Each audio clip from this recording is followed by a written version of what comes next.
Hello, everyone, and welcome back to Nightmare Narratives. I can picture some of you already in bed, maybe some of you just getting home from work. Wherever you are, whatever time it is, I'm glad you're here. If this helps you relax or sleep, please like and subscribe. It means a lot. Now let's get you comfortable, and I'll tell you tonight's story. My name is James Whitfield, but everyone calls me Jimmy. I've been a ranger in Cherokee National Forest for 15 years now.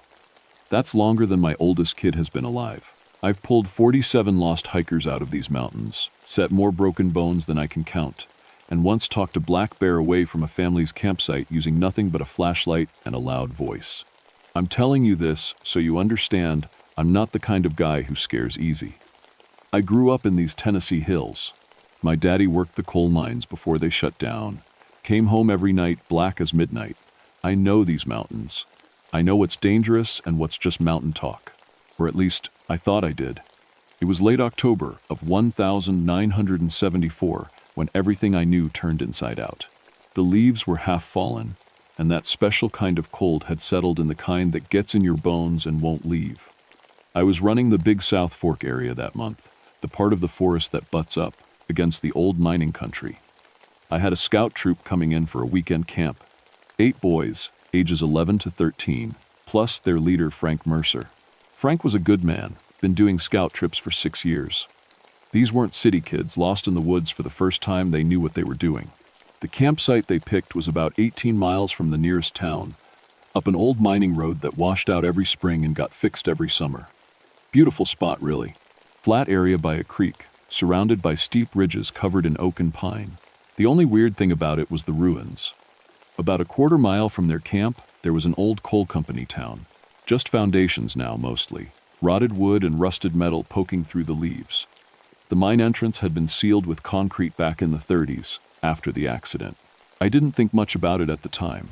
There are abandoned mines all over this part of Tennessee. Most folks don't even know they're there. Frank called me on the radio Friday evening, right as I was finishing my patrol route.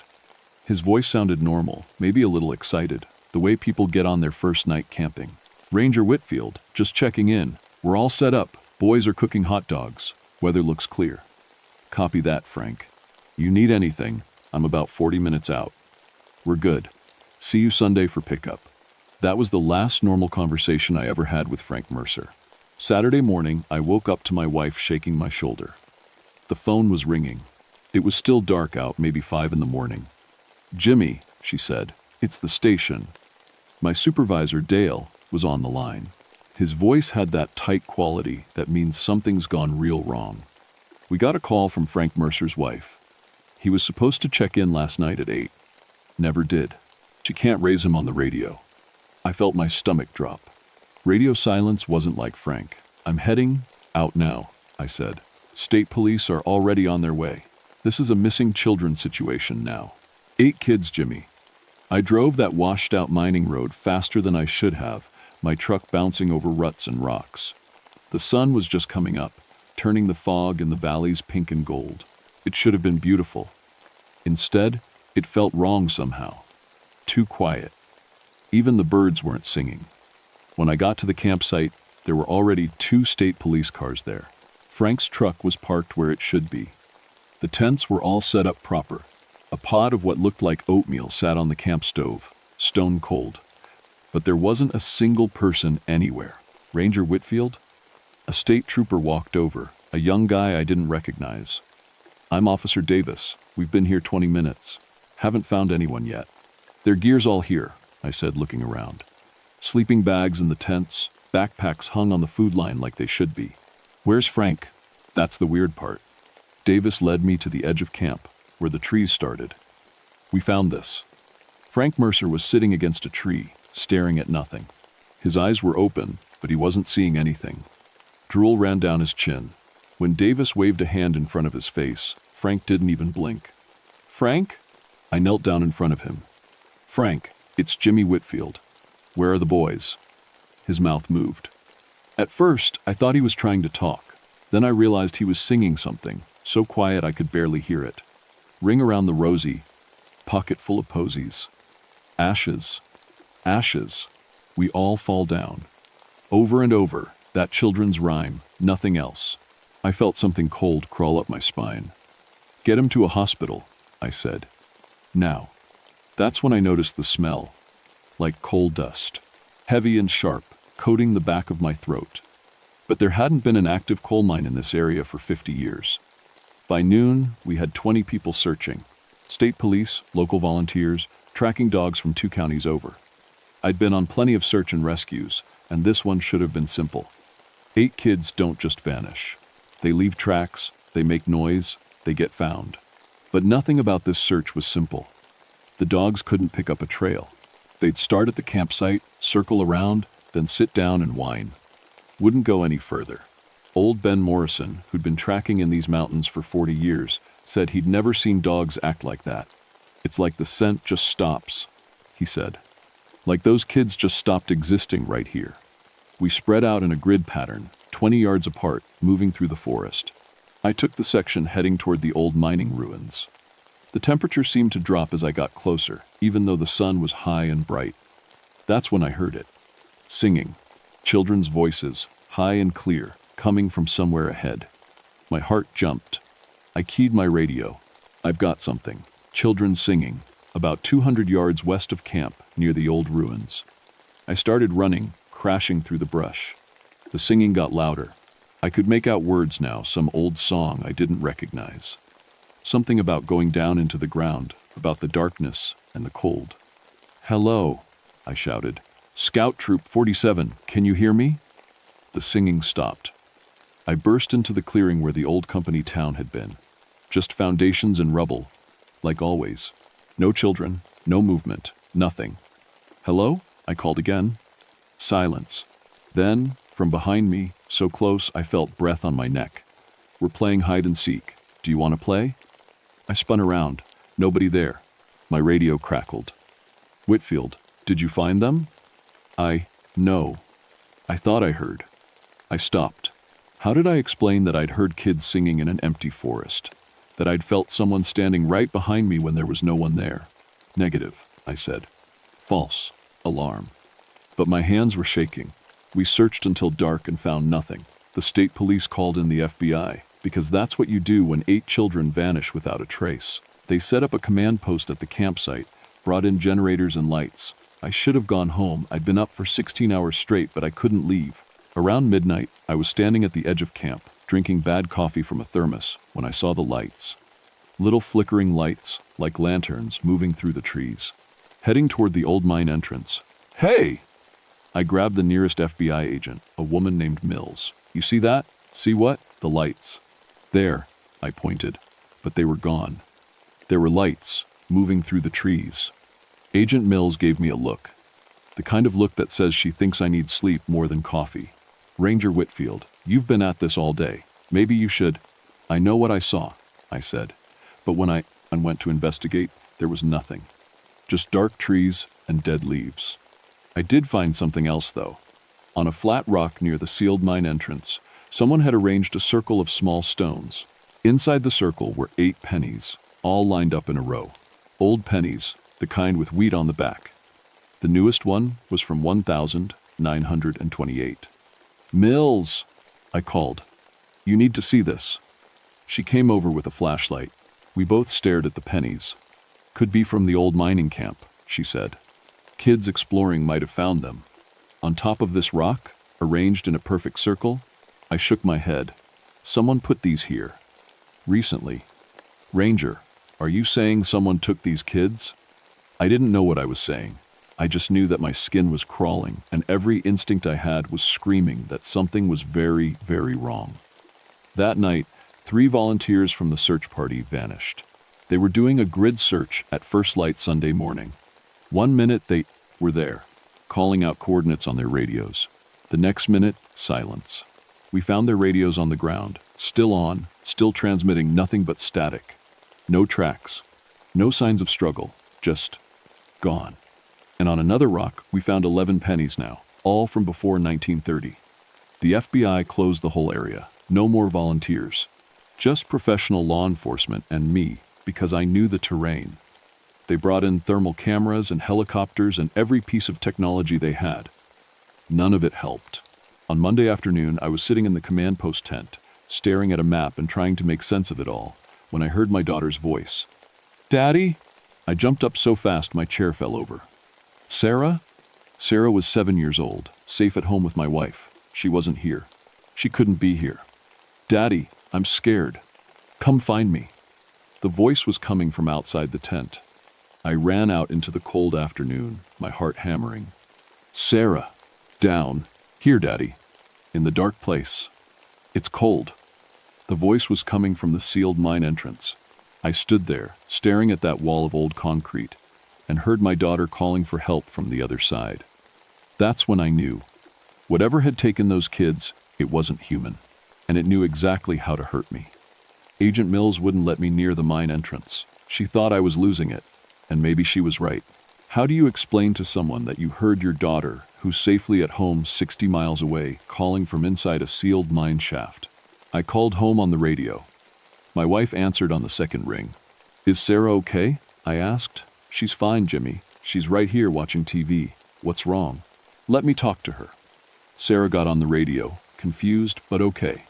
I could hear the cartoon she was watching in the background. She was safe. She was home. So what had I heard at the mine? The FBI brought in a team to open the sealed mine entrance. They used jackhammers and crowbars, and it took them 6 hours to break through that old concrete. I watched from a distance, every muscle in my body tense. When they finally got it open, cold air rushed out. Not just cold freezing, like opening a door to winter. And with it came that smell of coal dust, so strong it made my eyes water. Agent Mills went in first with a team of 4 agents, all carrying flashlights and radios. I wasn't supposed to follow, but I did anyway. This was my forest. Those kids were my responsibility. The mine tunnel was bigger than I expected, wide enough for 3 people to walk side by side, with old wooden support beams every few feet. Our flashlights showed rusted metal tracks where coal cars used to run. "Stay close," Mills said. "These old mines are unstable." We'd gone maybe 100 feet when we heard the singing again. This time, all of us heard it. Children's voices echoing through the tunnels. That same strange song about going down into the darkness. "Federal agents," Mills shouted. "If anyone is here, identify yourself." The singing stopped, then came the laughter. High and bright, like kids playing at recess. It bounced off the walls, coming from everywhere and nowhere. One of the agents, a big guy named Torres, pointed his flashlight down a side tunnel. I saw something, small, moving fast. "Probably a kid," another agent said. "Let's go." "Wait," I started, but they were already heading down the side tunnel. Mills and I followed. The tunnel got narrower, the ceiling lower. The air got colder and colder until I could see my breath in the flashlight beam. We found Torres standing still in the middle of the tunnel, his light pointing at the wall. "Torres," Mills called. "What is it?" He didn't answer. As we got closer, I saw what he was looking at. Handprints. Small handprints, like children's hands, pressed into the coal dust on the walls. Hundreds of them maybe. Thousands. Covering every surface. They went up to the ceiling, down to the floor, everywhere. "Jesus," Mills whispered. "These tunnels were sealed in 1935, I said. "There shouldn't be any dust. It should all be settled or gone." Torres reached out to touch one of the prints. The moment his fingers made contact, all our flashlights went out. Complete darkness. The kind of dark you only find underground, where your eyes can't adjust because there's absolutely no light. Then we heard the children again. Not singing this time, whispering. All around us, pressed up close. "Join us. Play with us. Stay with us forever." My flashlight flickered back on. In that brief flash of light, I saw them. Children, dozens of them, pale as paper, covered in coal dust, wearing clothes from another era. Standing in the tunnel with us, so close I could touch them. Empty sockets where their eyes should have been. Then the light went out again. Someone screamed, We think it was me. We all ran, stumbling in the dark, hands on the tunnel walls, trying to find our way back to the entrance. The whispers followed us. "Stay, play, join us in the dark." We burst out of the mine entrance into daylight. I fell to my knees, gasping. Torres was crying. Mills was white as a sheet. "We need to seal that back up," she said. "Right now. Nobody goes in there again. But it was too late. That night, 3 more FBI agents disappeared. They were in their tents, 50 feet from the command post, with guards on duty. 1 minute they were there. The next minute, gone. And I found more pennies, 14 now, arranged in a circle on the rock. 14 coins for 14 missing people. I drove into the nearest town that night, to the old library. I needed to know what happened at that mine. The librarian, a tiny old woman named Mrs. Chen, helped me dig through boxes of old newspapers. We found it in a paper from December 1927. Mining disaster claims 37 lives. The article said a tunnel collapsed during the day shift. 23 men died. But what made me go cold was the next paragraph. 14 children, ages 8 to 13, were also killed in the collapse. They had entered the mine to bring lunch to their fathers against company policy. Their bodies were never recovered. The mine was sealed as a mass grave. 14 children, 14 pennies. I went to see Moses Walking Bear, an elder from the Cherokee community. He lived alone in a cabin 20 miles into the forest. Took me 2 hours on bad roads to find him. When I told him what was happening, he didn't look surprised. The hollow children, he said. My grandfather told me about them. Children who died in the dark places. They don't understand they're dead. They just want other children to play with. How do I stop them? You don't stop them. You can only protect yourself. He gave me a leather pouch filled with tobacco and sage. Say the old words, the Cherokee blessing for safe passage through dark places. And carry iron. The old spirits fear it. He taught me the words, made me repeat them until I had them right. I drove back to camp as fast as I could. The sun was setting, and I knew the hollow children came out at night. When I got there, the command post was in chaos. Agent Mills was gone, just vanished from her tent while someone was standing guard 10 feet away.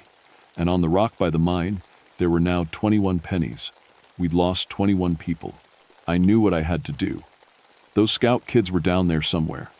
The volunteers, the agents, maybe some of them were still alive. I grabbed my pack, my flashlight, and my grandfather's old mining pick, solid iron, heavy as sin. I'm going in. I told the senior FBI agent, a guy named Carson. Like hell you are. That mine is off limits. Those are children down there. I'm not leaving them. Whitfield, everyone who goes in that mine disappears. You'll just be number 22. Then I'll be number 22. I went into the mine alone, carrying iron and prayers, and I went to find the hollow children. The mine was different at night. The darkness felt alive, pressing against me from all sides.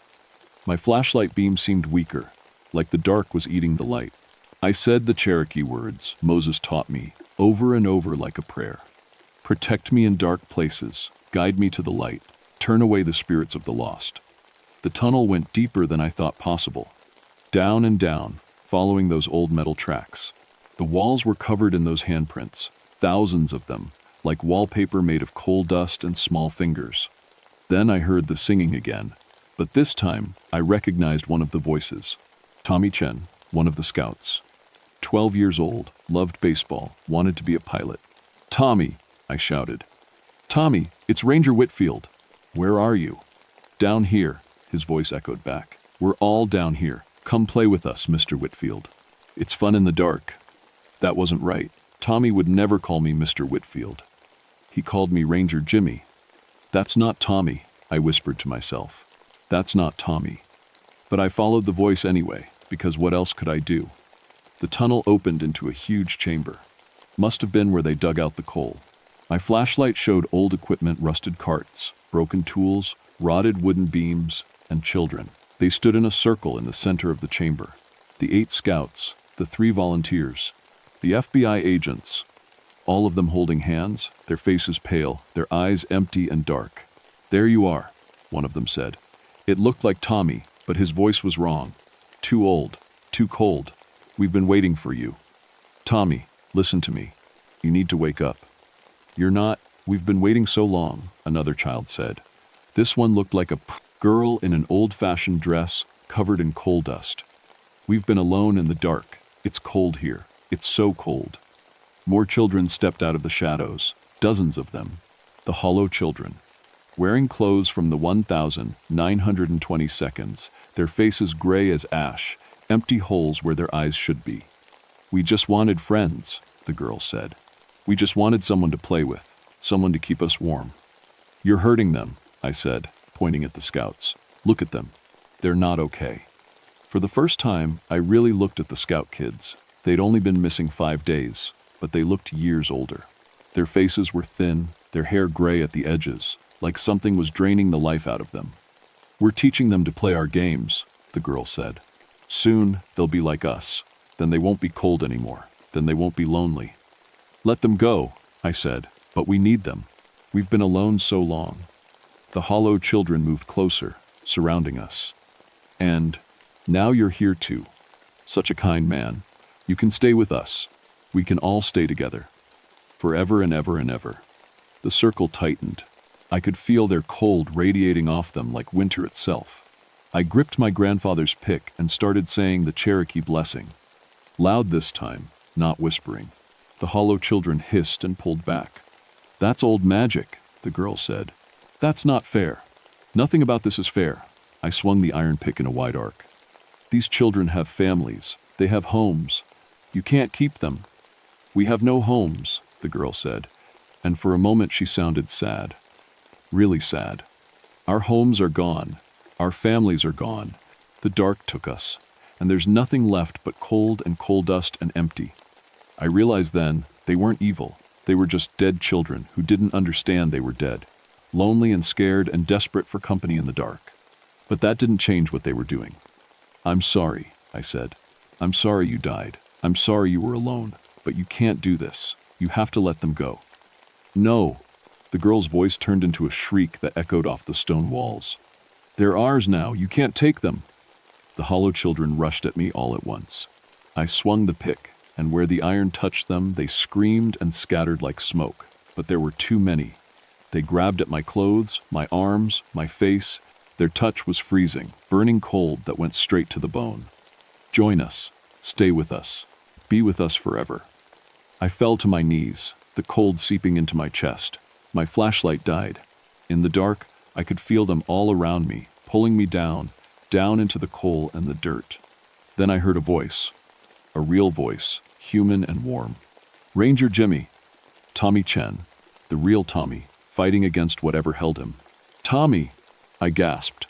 The iron," he said, his words slurred but determined. Throw it." With the last of my strength, I hurled the iron pick across the chamber. It hit the ground with a clang that rang like a bell. The hollow children shrieked and pulled back. In that moment of freedom, I grabbed Tommy's hand, then reached for another scout. Another. "Run!" I shouted. We ran, stumbling in the dark, following the tracks by feel. The hollow children screamed behind us, but they didn't follow past where the pick had fallen. Like it had drawn a line they couldn't cross. I counted as we ran. 7 scouts. I'd gotten 7. 1 was missing. We burst out of the mine into the gray light of dawn. I pulled the boys into the sunlight, and they collapsed on the ground, gasping and crying. The FBI agents rushed over. The boys were alive. Aged and traumatized and not okay, but alive. "Where's Frank?" I asked. "The other agents?" Tommy looked at me with eyes that had seen too much. "They're still down there," he whispered. "They wanted to stay. They said it wasn't cold anymore."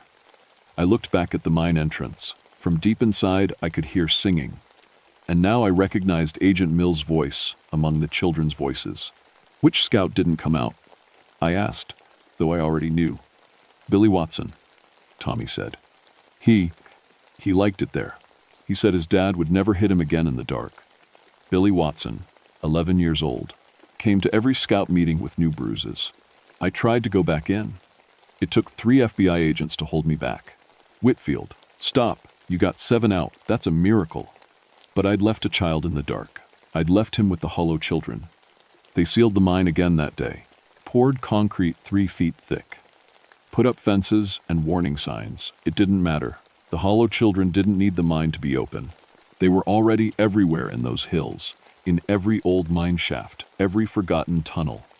They were still waiting, still cold, still lonely, still looking for children to play with, in the dark.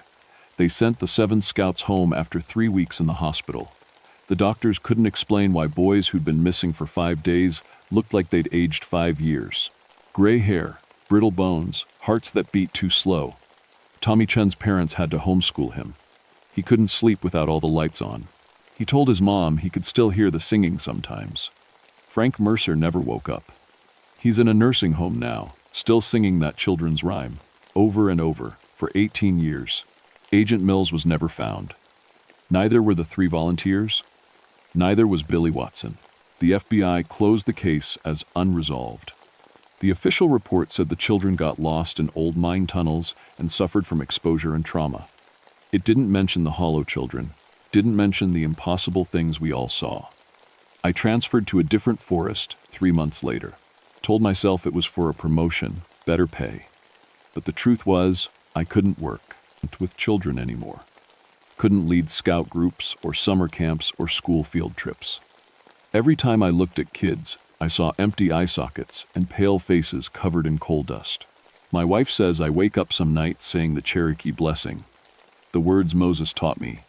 I don't remember doing it. I don't work in Cherokee National Forest anymore, but I keep track of the news from that area. Every few years, there's a story. Hikers who go missing near old mining country. Children who wander off and come back, different, older, colder, talking about friends in the dark. Last autumn, someone found 28 pennies arranged in a circle on that rock, all from before 1930. 28 coins for 28 souls down in the dark. The thing is, there are hundreds of sealed mines in Appalachia. Thousands, maybe. Old coal towns where children died in collapses, explosions, accidents. Places where the lonely dead wait in the cold and the dark. And children still go camping in those mountains, still go hiking with their families, still play near old ruins and sealed mine entrances. If you ever visit the old mining country, Tennessee, Kentucky, West Virginia, watch your kids close, real close. If they start talking about new friends who want to play games in the dark, you pack up and leave, right then. Don't wait. And if you hear children singing where no children should be, you run. You run and you don't look back. Because the Hollow children are still down there, still cold, still lonely, still waiting for someone to play with. My name is James Whitfield. I've been a ranger for 18 years now. I've saved a lot of lives in these mountains. But I couldn't save them all. And on quiet nights, when the wind blows through the hollers just right, I can still hear them singing.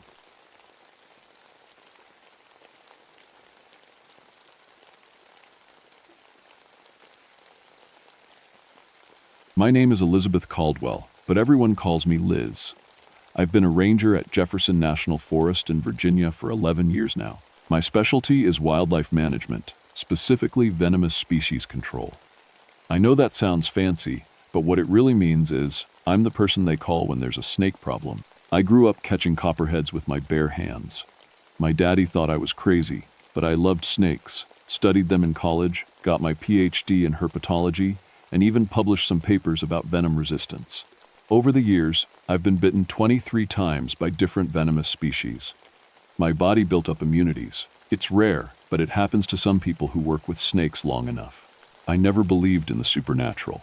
Ghosts, demons, possessed animals, none of it. I'm a scientist. I deal in facts. When people told me about evil spirits living in serpents, I'd just smile and nod. Religious folks in Appalachia have been handling snakes in churches for over 100 years. I always thought it was just misguided faith, people risking their lives to prove their devotion to God.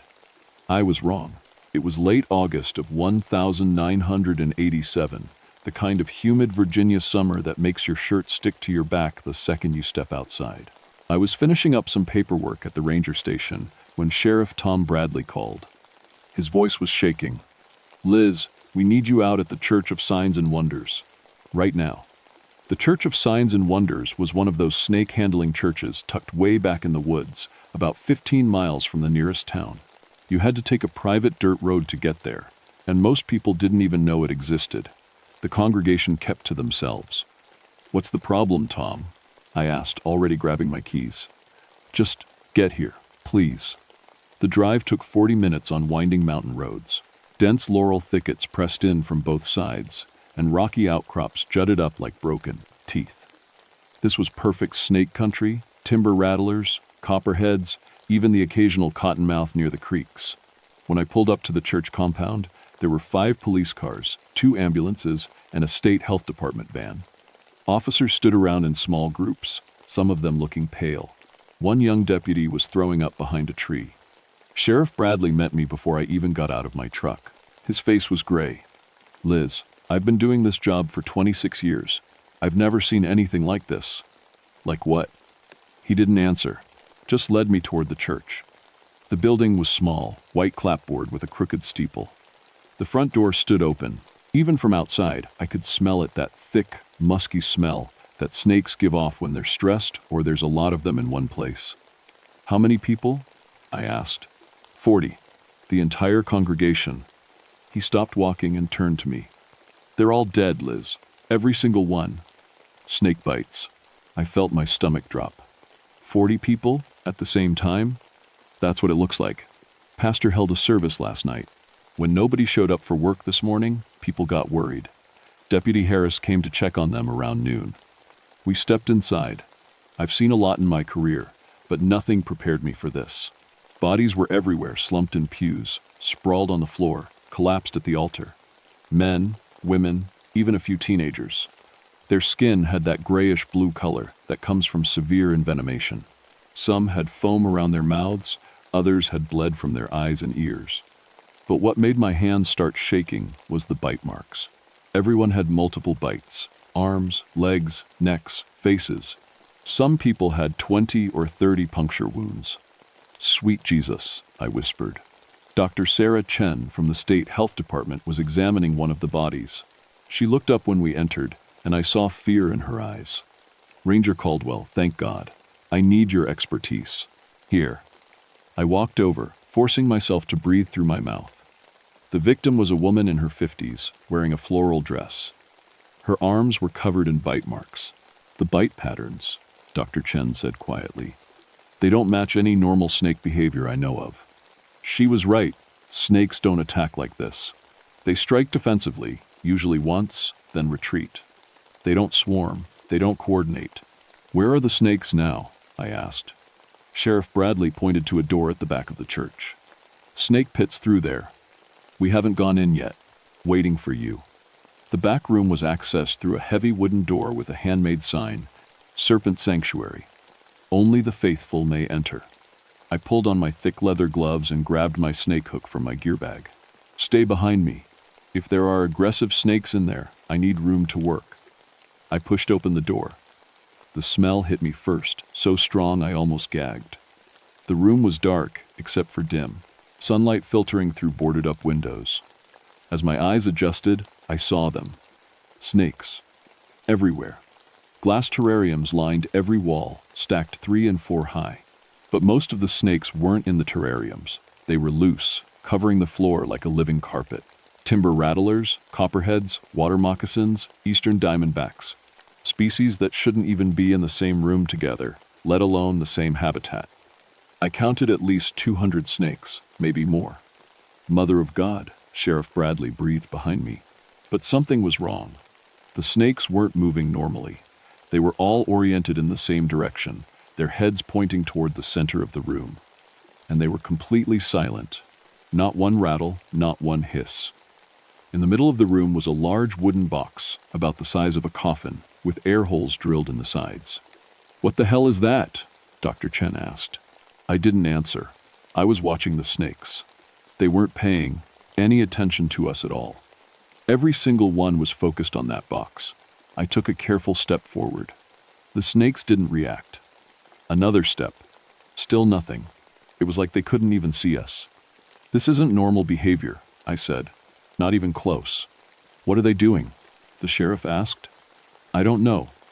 I made my way to the box, stepping over and around snakes that didn't move. My heart was hammering.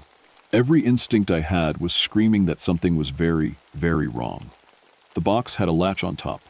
With shaking hands, I reached out and opened it. Inside was the biggest timber rattlesnake I'd ever seen. It had to be 7 feet long, thick as my arm, with patterns on its scales that seemed to shift in the dim light. Its head was raised, and it was staring right at me. but it was its eyes that made me freeze. They weren't normal snake eyes. They were too aware, too intelligent, and they were looking at me like it knew me. "Holy hell, that's a big one," Sheriff Bradley said. The giant rattler's tongue flicked out, tasting the air.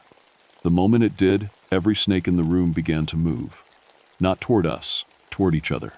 "Back up," I said quietly. Everybody back up slowly. We retreated to the doorway as the snakes on the floor began to crawl over and around each other, forming a pile in the center of the room. They weren't fighting or fleeing, they were organizing, moving with purpose. The pile grew higher, 3 feet, 4 feet, 5 feet. "They're working together, Doctor," Chen whispered. "That's impossible. Snakes are solitary." The mass of snakes began to take shape. It was forming into something that looked almost human. A head, shoulders, arms. I slammed the door shut.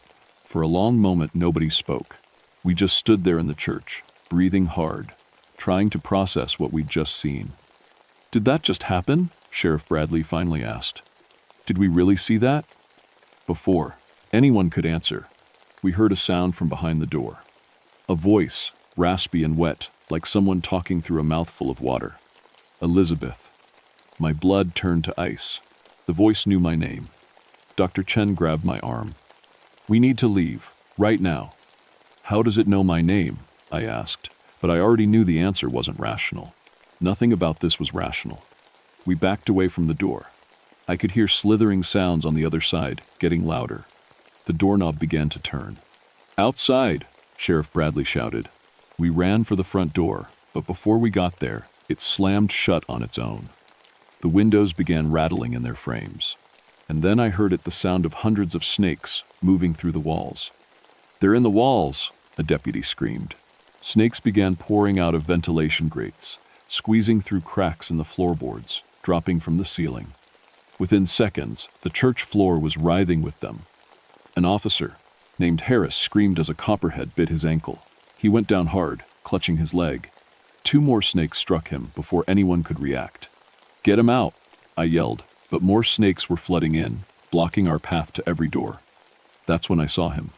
Pastor Jeremiah Stone. He was sitting upright in the front pew. I'd thought he was dead like the others, but now his eyes were open. His mouth was moving, but the voice that came out wasn't his. "She has the gift," the voice said, speaking through the pastor's corpse. "The immunity. We have been waiting for her." His jaw unhinged like a snake's, opening impossibly wide. A smaller snake emerged from his throat, then another, then dozens more.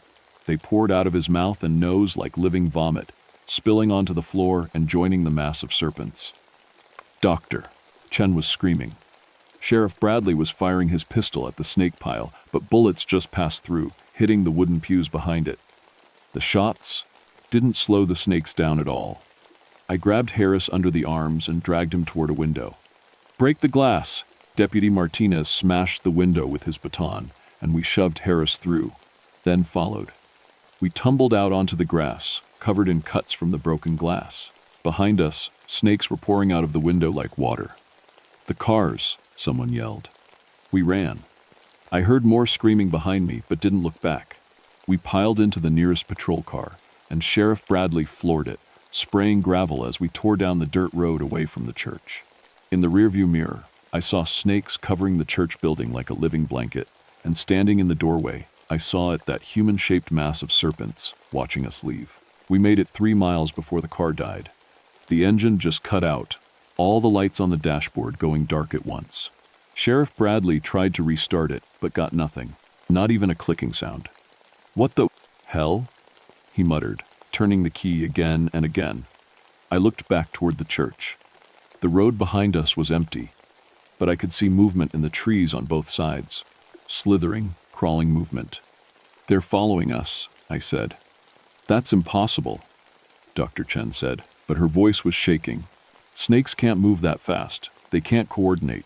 This can't be real."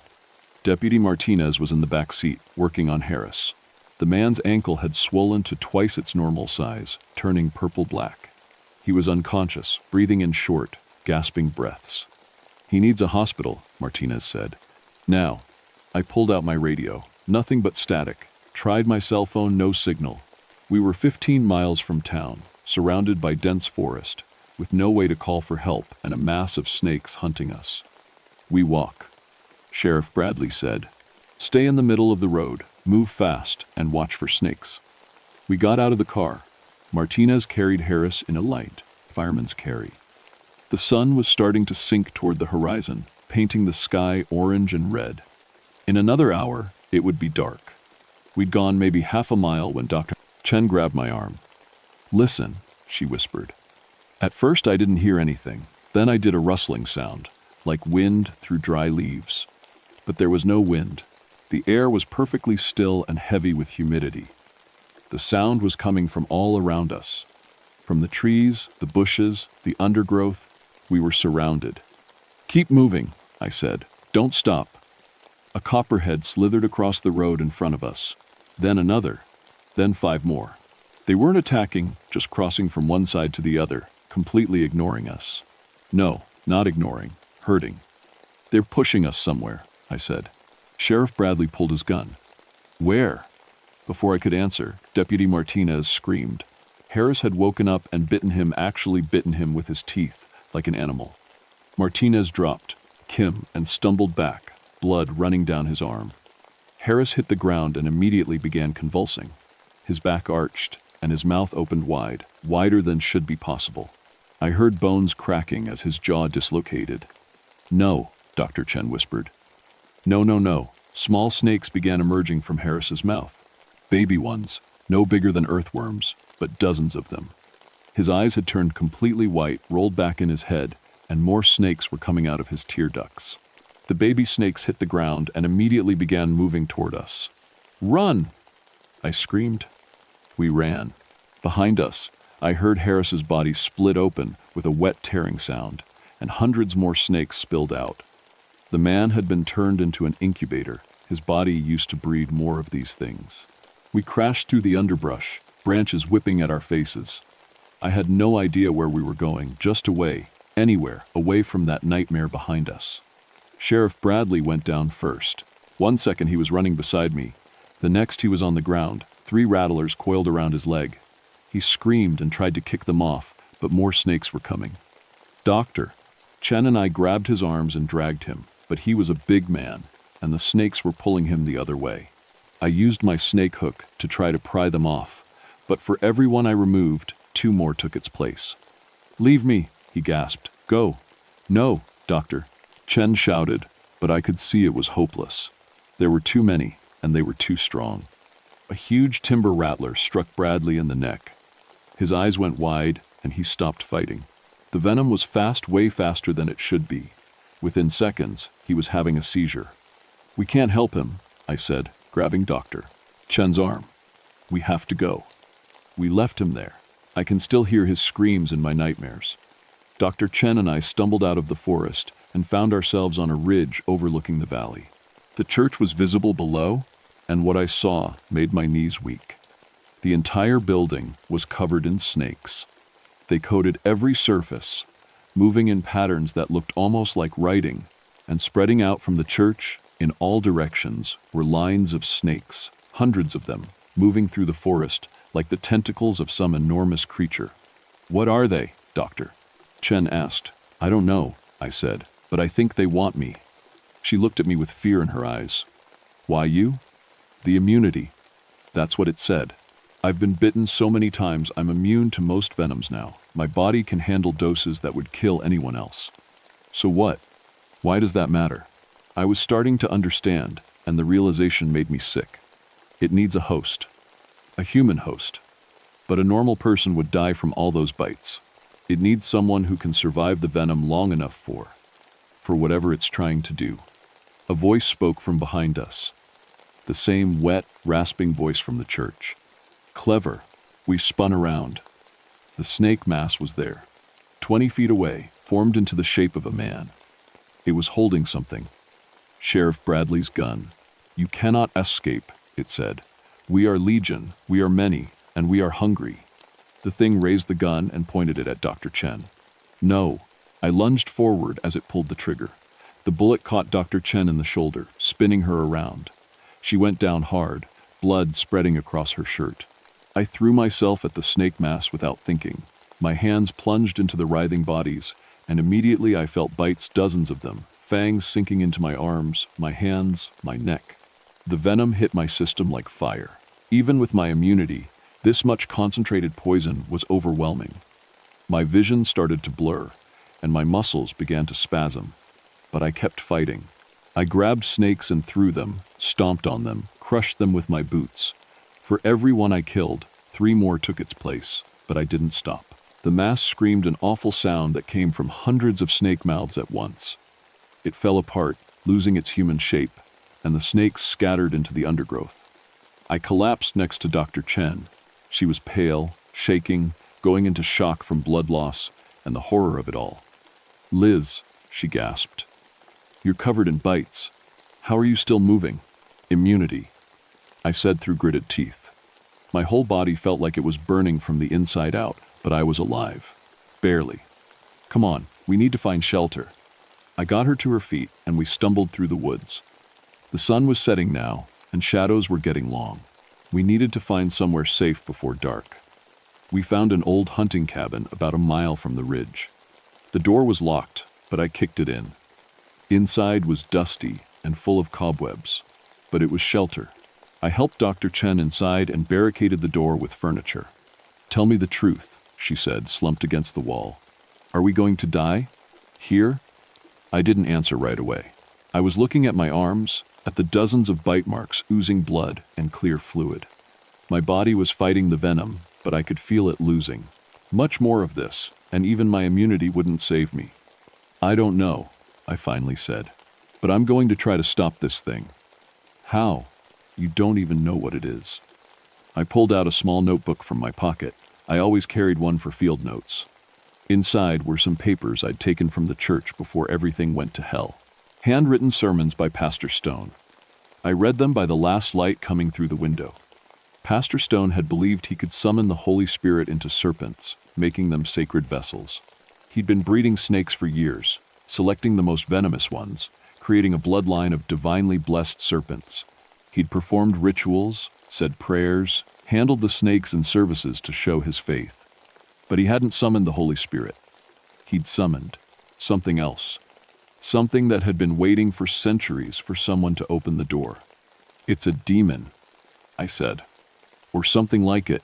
Stone thought he was doing God's work, but he created a doorway for something evil. And it's been feeding on the congregation, growing stronger. "Why the snakes?" "Doctor," Chen asked. "They're perfect vessels. No individual will, just instinct and hunger, easy to control. And there are thousands of them in these mountains. If this thing gets strong enough, if it spreads beyond the church." I didn't finish the sentence. I didn't need to. We both understood. Outside, the sun finally set, and with the darkness came the sound of slithering. Hundreds of snakes surrounding the cabin. The voice spoke, muffled through the walls. "Elizabeth, join USSSS. Become the VSSSL. We will make you immortal. We will make you powerful. All we need is your flesh, your blood, your SSS soul." "Not a chance," I shouted back. Something heavy hit the door. Then again. The barricade shook but held. I looked around the cabin desperately. There had to be something I could use. Old furniture, dusty shelves, a wood stove in the corner, some rusted tools. Tools. I grabbed a pickaxe from the corner and smashed through the wall into what looked like a storage area. Inside were cans of gasoline for a generator, old propane tanks, and Jackpot, a tank of liquid nitrogen left by hunters who must have used it for freezing game. "Dr. Chen," I said, "I have an idea, a really stupid idea." She looked at the nitrogen tank. "Snakes are cold-blooded." "Exactly. Drop their body temperature fast enough, and they go dormant. Can't move, can't think. That thing isn't just snakes anymore." "I know. But maybe the cold will slow it down enough for me to do what I need to do." "Which is?" "Kill the mother snake. The big rattler in the box. I think it's the center, the anchor. If Stone was breeding these snakes for years, that old girl is probably the matriarch of the whole bloodline. Take her out. Maybe the connection breaks." The door was starting to crack. We were out of time. I grabbed the nitrogen tank and the pickaxe. When I open that door, run for the church. I'll hold them off. That's suicide. Probably. But I'm the only one who can survive enough bites to get close. You need to get to town. Warn people. Don't let this spread. Before she could argue, I kicked open the door. The snake mass was right there, bigger than before, easily 10 feet tall now. It lunged at me, and I opened the valve on the nitrogen tank, spraying the ultra-cold liquid directly at it. The effect was instant. Snakes froze mid-strike, their bodies going rigid. The mass collapsed in on itself, the snakes unable to coordinate. I didn't wait. I ran toward the church, spraying nitrogen in a wide arc, freezing snakes as they tried to strike.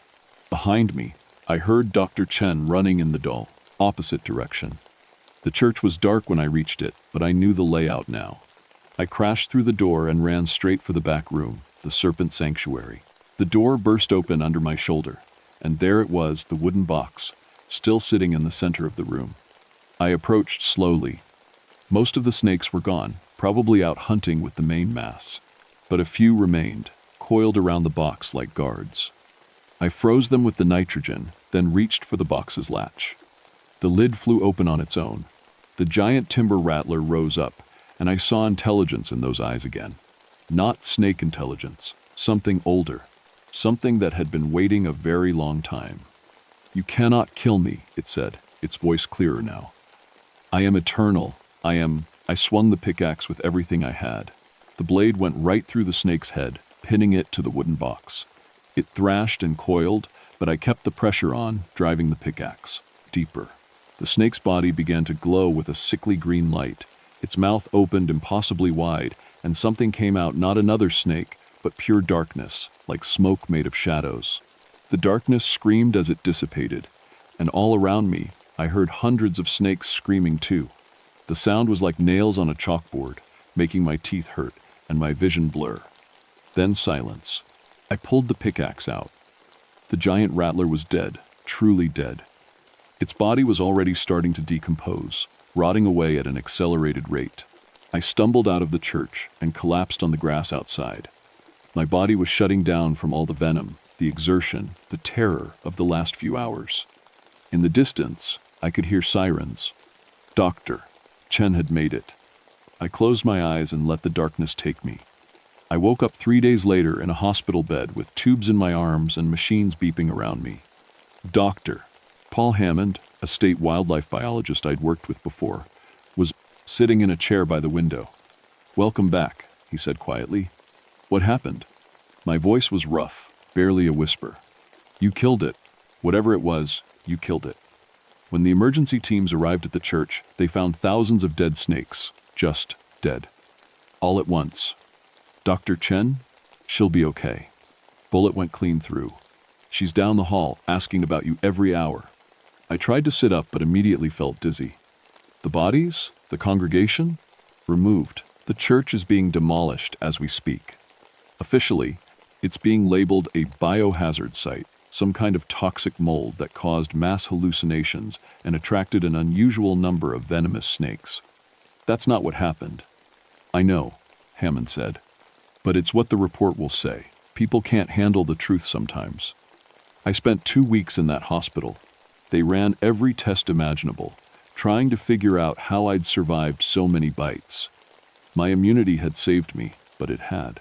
I've been close, too close. The doctor said another few minutes, and my kidneys would have shut down. When I finally got out, I returned to my ranger station. But I couldn't do my job anymore. Every time I saw a snake, even a harmless garter snake, I'd have a panic attack. Me, the person who used to catch copperheads for fun. The Forest Service was understanding. They transferred me to visitor services, where I work now. I answer questions, give directions, help people plan safe hikes. I never go into the field anymore. But I still have nightmares. I still see that mass of snakes forming into human shapes, still hear that voice calling my name. 3 months after the incident, Hammond called me. He'd been investigating other snake-handling churches in Appalachia, just to be safe. "I found 2 more," he said. "Churches with similar practices, similar breeding programs, both abandoned in the last year. No signs of violence, just empty. Like everyone got up and left." Did you find the snakes? I asked, though I wasn't sure I wanted to know. No, that's what worries me. I think about that sometimes, late at night when I can't sleep, about those other churches, those other breeding programs, about how many divinely blessed serpents might be out there, waiting for the right moment to gather together, about how many other entities might be looking for a doorway into our world. I tell people now, respect nature, but don't worship it. Don't try to make the wild sacred. Don't try to use God's creatures as vessels for power, because something might answer, and it might not be what you hoped for. I still work in Jefferson National Forest. I'm still dedicated to protecting people from dangerous wildlife. But now I know that sometimes the most dangerous creatures aren't the ones you can see. They're the ones that hide inside other things, waiting for an invitation. The official report says it was toxic mold and an unusual snake. Migration. That's what the records will show forever. But I know the truth, and I watch. Always watching, because if it happened once, it can happen again. And next time, there might not be anyone immune enough to stop it.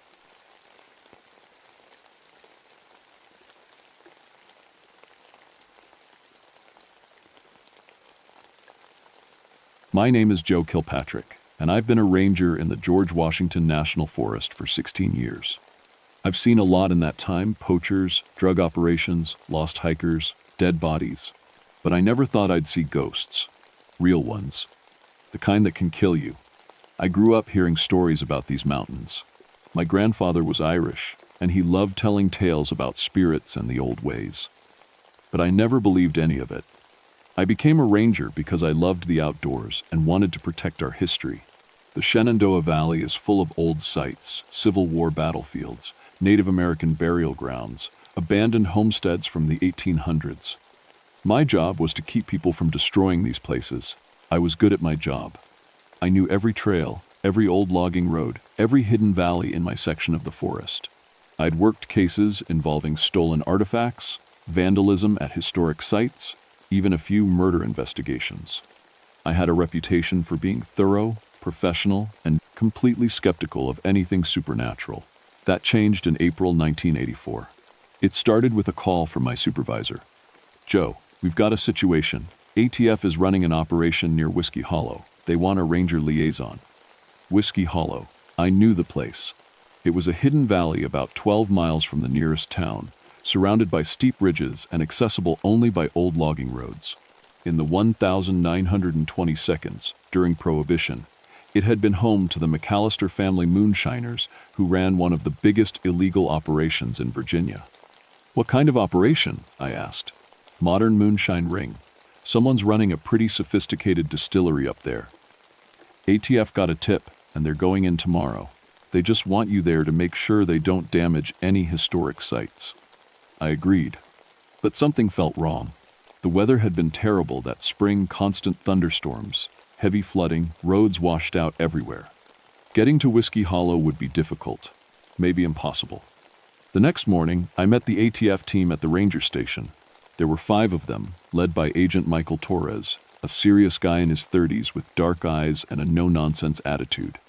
"Thanks for coming, Ranger," Torres said, shaking my hand. "We've been tracking this operation for 6 months. They're producing high-quality shine and distributing it across 3 states. We're going in at dawn tomorrow." "You know the history of that valley?" I asked. Torres nodded. "Moonshiners back in the 20s. Federal raid went bad. I read the file. It didn't just go bad," I said. "The McAllister family, grandfather, father, 2 sons, and the mother, they were all killed. The official report said they resisted arrest, but local stories say different. Say the family was surrendering when the federal agents opened fire." Torres's jaw tightened. "That was 60 years ago. Different time, different agents." "I know, just telling you the history." We drove up to Whiskey Hollow the next morning in a convoy of 4 vehicles. The roads were worse than I'd expected, muddy, rutted, with tree branches blocking the way. It took us 3 hours to travel 12 miles. When we finally reached the valley, I felt it immediately. Something was wrong with the air. It was too still, too quiet. No birds singing, no insects buzzing. Just silence. Torres noticed it too. "Weird," he muttered. We hiked the last mile on foot, following an old trail that wound through dense forest. The ATF agents were tense, hands on their weapons, scanning the trees. I stayed behind them, trying to shake the feeling of being watched. Then I smelled it. Corn mash. The sharp, sweet smell of fermenting grain. Getting close, Torres whispered. But we weren't close to anything. I knew this area. There was nothing ahead except the ruins of the old McAllister homestead, just a collapsed chimney and some foundation stones. No still, no distillery, nothing. We reached the ruins 10 minutes later. The agents spread out, searching the area. I walked around the old foundation, looking at the stones that had once been someone's home. That's when Agent Torres shouted, "Over here! I found something!" We ran to where Torres was standing, at the edge of a small clearing. He was looking down at a piece of equipment, a modern copper still, the kind used for making moonshine. But it wasn't the still that made us all stop and stare. It was destroyed. Completely destroyed. The copper was torn apart, riddled with holes. Not from rust or age, from bullets. "What the hell?" one of the other agents said. I knelt down and examined the holes. They were large, ragged, the kind made by a shotgun at close range. But there was something else. The edges of the copper were old, corroded. These bullet holes weren't fresh. "Torres," I said slowly, "when did your team say this still was set up?" "Last month." "We have surveillance photos dated March 15th showing it intact. These bullet holes are old. Look at the corrosion. This damage is at least 40, maybe 50 years old." Torres stared at me. "That's impossible.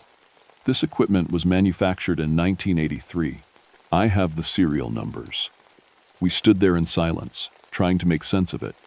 Then Agent Sandra Kim, a woman in her late 20s, called out from near the tree line, "We've got more equipment here. And it's all destroyed the same way. We found 4 more stills, all modern, all destroyed by what looked like shotgun blasts from decades ago."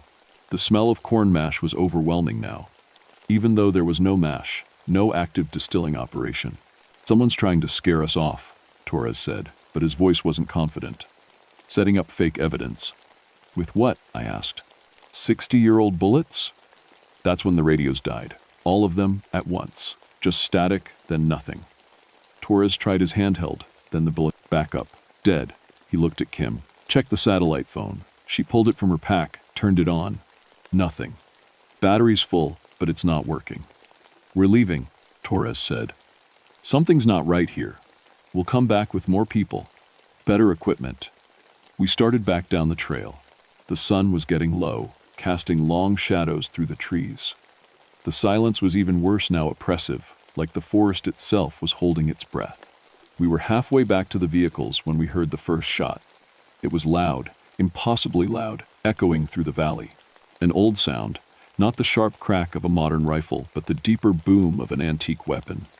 "Get down!" Torres yelled. We hit the ground. Another shot, then another. But there was no impact, no bullets hitting trees or dirt. Just the sound, rolling through the valley like thunder. "Where's it coming from?" Kim shouted. "I don't know. I can't see anyone." Then I saw them. Just for a second, through the trees. Figures. 4 of them. Men in old clothes overalls, work shirts, hats from another time. They were translucent, like looking through dirty glass. They were carrying shotguns. And they were walking toward us. "Torres," I said, my voice shaking, "do you see them?" He followed my gaze. His face went pale. "What the hell are those?" The figures came closer. I could see their faces now worn, angry, very much dead. One of them raised his shotgun and pointed it directly at Agent Torres.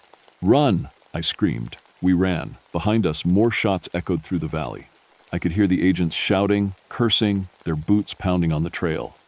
The figures didn't chase us. They just stood there, watching, as if they were waiting for something. We reached the vehicles at full sprint. Torres was fumbling with his keys when Agent David Walsh, the youngest member of the team, grabbed his arm. "Wait, where's Morrison?" We all stopped. Dr. James. Morrison was a consultant from the FBI, a historian who'd come along to document any historical findings. He'd been at the back of our group. "Morrison!"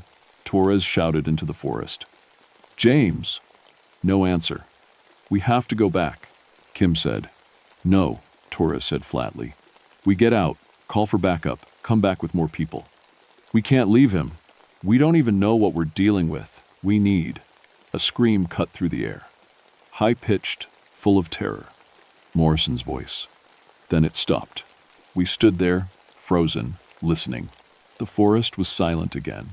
Get in the vehicles, Torres said quietly. Now. We drove out of there fast, the trucks bouncing and sliding on the muddy roads. Nobody spoke. We were all thinking the same thing. What had we just seen? What happened to Morrison? My hands were shaking on the steering wheel. In 16 years, as a ranger, I'd never been scared like this. Not of bears, not of armed poachers, not of anything, because I knew what I'd seen, and it was impossible. We made it back to the ranger station just after dark. Torres immediately called his superiors, demanding backup and a full investigation team. I called my supervisor and told him we had a missing man and a potential. I didn't know what to call it. Supernatural situation? My supervisor said. Joe, are you feeling okay? I know how it sounds, but we all saw it, all 5 of us. Saw what, exactly? Ghosts. Men in old clothes, carrying shotguns. Translucent, not alive. There was a long silence on the phone. Joe, you've been working too hard. Get some rest. We'll search for Dr. Morrison in the morning. He hung up. I looked at Torres and the other agents sitting in my office. They all looked shell-shocked. Nobody believes us, Torres said. Would you? Kim asked. I barely believe it, and I saw it with my own eyes. We spent that night at the station, too afraid to go home. I pulled out all the historical files I had on Whiskey Hollow and the McAllister family. The raid had happened on April 23rd, 1924. 60 years ago, almost to the day, federal agents had surrounded the McAllister homestead at dawn, acting on a tip about the moonshine operation. According to the official report, the family had opened fire first, and the agents had returned fire in self-defense. But there were other documents, witness statements from neighbors, newspaper articles, even a letter from a local priest. They all told a different story. The McAllisters had come out with their hands up. The federal agents had been trigger-happy, maybe drunk themselves. They'd executed the entire family and burned the evidence. The grandfather, Thomas McAllister, had been shot first. Then his son, Robert. Robert's 2 boys, ages 16 and 19. And finally, Sarah McAllister, the mother, who'd been found hanging from a tree. The agents claimed she'd hung herself, but the rope marks suggested otherwise. 5 people, murdered by federal law enforcement, and it had been covered up. Jesus, Torres whispered, reading over my shoulder. No wonder they're angry. You think that's what this is? Kim asked. The McAllisters? Ghosts seeking revenge on federal agents? I think we need to go back, I said. We need to find Morrison, and we need to figure out what they want. Torres shook his head. We're not going back until we have serious backup. Military, maybe. Priests. I don't know. Something. But we didn't have a choice. The next morning, Agent Walsh didn't show up. We went to his motel room and found the door unlocked. Inside, the room was trashed, furniture overturned, walls scratched, the smell of corn mash everywhere. Walsh was in the bathroom, dead. He'd drowned in the bathtub. But here's the thing, the water he'd drowned in wasn't water. It was moonshine. Clear, high-proof alcohol that burned when we touched it. There was no way to explain it, no way to rationalize it. Walsh had drowned in a bathtub full of moonshine that shouldn't have existed. Kim started crying. Torres just stared at the body, his face blank. That's when my office phone rang. I answered it, my hand shaking. Ranger Kilpatrick? An old voice, scratchy and deep. You been reading about my family? Who is this? Thomas McAllister. You're standing on my land. You and them federal agents. I almost dropped the phone. You're dead. Damn right, I'm dead. Been dead 60 years. Shot down like a dog by government men. And now, more government men come back, thinking they can do what they please on my land. We're not here to hurt anyone. We were just investigating, arresting, killing. It's all the same. You wear that badge, you're all the same. Mr. McAllister, please. We didn't know. We're sorry for what happened to your family. A long laugh, cold and bitter, Sorry, don't bring back my boys. Sorry, don't undo what they did to my Sarah. But maybe justice will. Maybe taking from you what was taken from us. What do you want? Same thing I wanted 60 years ago. A fair trial. A chance to tell our side. Let the truth be known. I can help with that. I can document what really happened. I can. Too late for documents, Ranger. We want justice. Real justice. Federal blood for federal crimes. The line went dead. I told Torres and Kim what McAllister had said. Torres immediately called his office again, demanding they shut down all ATF operations in the area and send crisis negotiators. But his superiors thought he was having a breakdown. They ordered him to take time off, get psychiatric evaluation. They think we're crazy, Torres said, slamming down the phone. Maybe we are, Kim said softly. That afternoon, we found Morrison, or what was left of him. He was in the forest, at the base of an old oak tree near Whiskey Hollow. He looked like he'd aged 50 years. His hair was white, his face wrinkled and sunken, his body withered. The medical examiner would later say he'd died of rapid aging, something that should have been impossible. But I knew what had happened. Sarah McAllister, the mother, had done to him what had been done to her, stolen his life. 3 federal agents were dead. Torres, Kim, and I were the only ones left. We knew we couldn't run. The McAllisters wouldn't let us. And we couldn't get help every time we tried to leave the area. Our vehicles would break down, or the roads would be blocked, or we'd find ourselves turned around and heading back toward Whiskey Hollow. They're not going to stop, I said.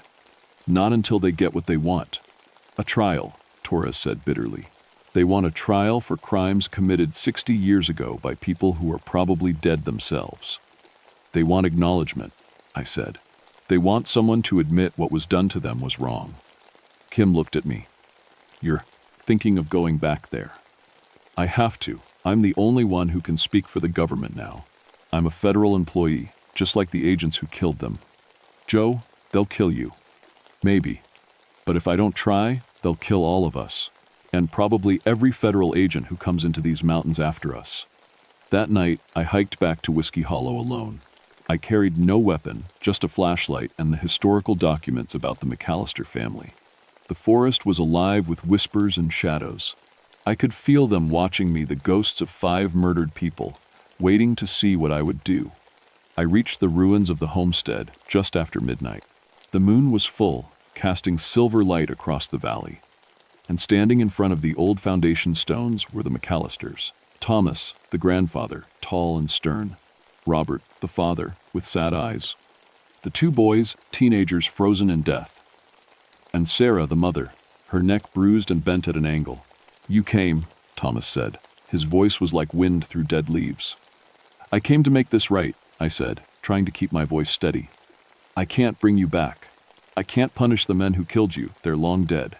But I can give you what you asked for, a trial, a chance to tell your story. One man can't give us a trial. I can document what happened. I can file official reports. I can make sure the truth is recorded in federal archives. Your story will be part of the historical record. People will know what was done to you. Thomas stepped closer. The temperature dropped 20 degrees. Words, just more words. We want justice. You want revenge, I said, and I understand that. But killing federal agents now won't change what happened then. It just makes you murderers too. Sarah spoke for the first time, her voice soft and broken. They hung me, made it look like I'd done it to myself. But I didn't. I fought so hard. Tears were running down my face now. I know, I read the reports. I know what they did was wrong, evil, and I'm sorry. I'm so sorry. Sorry, don't bring back my boys, Thomas said again. No, but maybe peace can, maybe rest can. If you let me tell your story, if you let the truth be known, maybe that's enough. Maybe that's the justice you deserve. For a long moment, nothing happened. The ghost stood there, watching me. Then Thomas raised his hand, and suddenly we weren't in the valley anymore. We were in a courtroom, an old one with wooden benches and gas lamps. The McAllister family sat on one side. I sat on the other. And in the judge's seat was Thomas McAllister himself. Court is in session, he said. The United States government stands accused of murder, false testimony, and cover-up. How do you plead? I stood up. Guilty, On all counts. What was done to your family was wrong. It was murder. The agents who did it should have been prosecuted. Instead, they were protected. The government failed you. Thomas leaned forward. And what punishment does the government deserve? The truth, I said. Public acknowledgement, a formal apology, and a promise that we'll do better, that we'll hold ourselves accountable. That's all? Just words? Words have power. Words can heal, or they can hurt. The government used words to hide what happened to you. Let me use words to reveal it. Sarah stood up, her neck still bent. And you'll make them listen? You'll make them care? I'll try. I swear I'll try. It's all I can do. The courtroom flickered. For a moment, I could see the real valley through it, the ruins and the trees. Then it solidified again. Thomas McAllister stared at me for a long time. Then he nodded. This court accepts the plea. The defendant will document the truth of what happened on April 23rd, 1924. The defendant will seek formal acknowledgement from the federal government. If the defendant fails, this court will reconvene and the sentence will be death. The courtroom dissolved. I was back in the valley, on my knees in the mud. The ghosts were still there, but they were fading, becoming less solid. You have 1 year, Thomas said. Tell our story, Ranger. Or we'll tell it ourselves, in blood. Then they were gone. I made it back to the ranger station at dawn. Torres and Kim were waiting for me, armed and terrified. You're alive, Kim said, hugging me. Barely, I said. But I made a deal. I have a year to get federal acknowledgement of what happened, or they come back. It took me 11 months. 11 months of writing reports, filing Freedom of Information requests, contacting historians and journalists. 11 months of being called crazy, of being told to drop it, of facing opposition from people who didn't want the government's dirty laundry aired. But I didn't stop. I couldn't. I'd made a promise to 5 ghosts who'd been wronged by the people I worked for. Finally, in March 1985, the Department of Justice issued a formal statement. It acknowledged that federal agents had used excessive force during the April 23rd, 1924 raid on the McAllister family. It acknowledged that the family had been attempting to surrender. It acknowledged that evidence had been falsified and that the agents responsible had never faced justice. It wasn't a trial, it wasn't prosecution, but it was acknowledgement. It was the truth in writing from the federal government. I took a copy of the statement back to Whiskey Hollow. I read it aloud at the ruins of the McAllister homestead. And I felt them there, listening. Thomas and Robert and the boys and Sarah. When I finished reading, the air felt lighter, warmer. The oppressive silence was gone. Birds were singing again. The valley felt peaceful. I never saw the McAllisters again, but I left that valley a different person. I became an advocate for historical justice, for reviewing old cases where the government might have acted wrongly. I helped uncover 3 other incidents in Appalachia, where federal agents had committed crimes and covered them up. And I never stopped believing in ghosts, because I know they're real. I know the dead can hold grudges. I know that justice matters, even 60 years later. Torres left the ATF. Kim became a private investigator. We stay in touch, the 3 survivors of Whiskey Hollow. And sometimes, when we talk late at night, we wonder how many other places like that are out there. How many other families were wronged. How many other ghosts are waiting for someone to tell their story? The government makes mistakes. Sometimes those mistakes kill people. And sometimes, the dead don't stay buried. If you work for the government, if you wear a badge, remember the McAllisters. Remember that your actions have consequences that can last generations. Remember that the truth matters, even when it's painful. Because the ghosts are watching, and they're waiting to see if we've learned anything. My name is Joe Kilpatrick. I've been a ranger for 17 years now, and I know that some grudges last forever unless we have the courage to face them.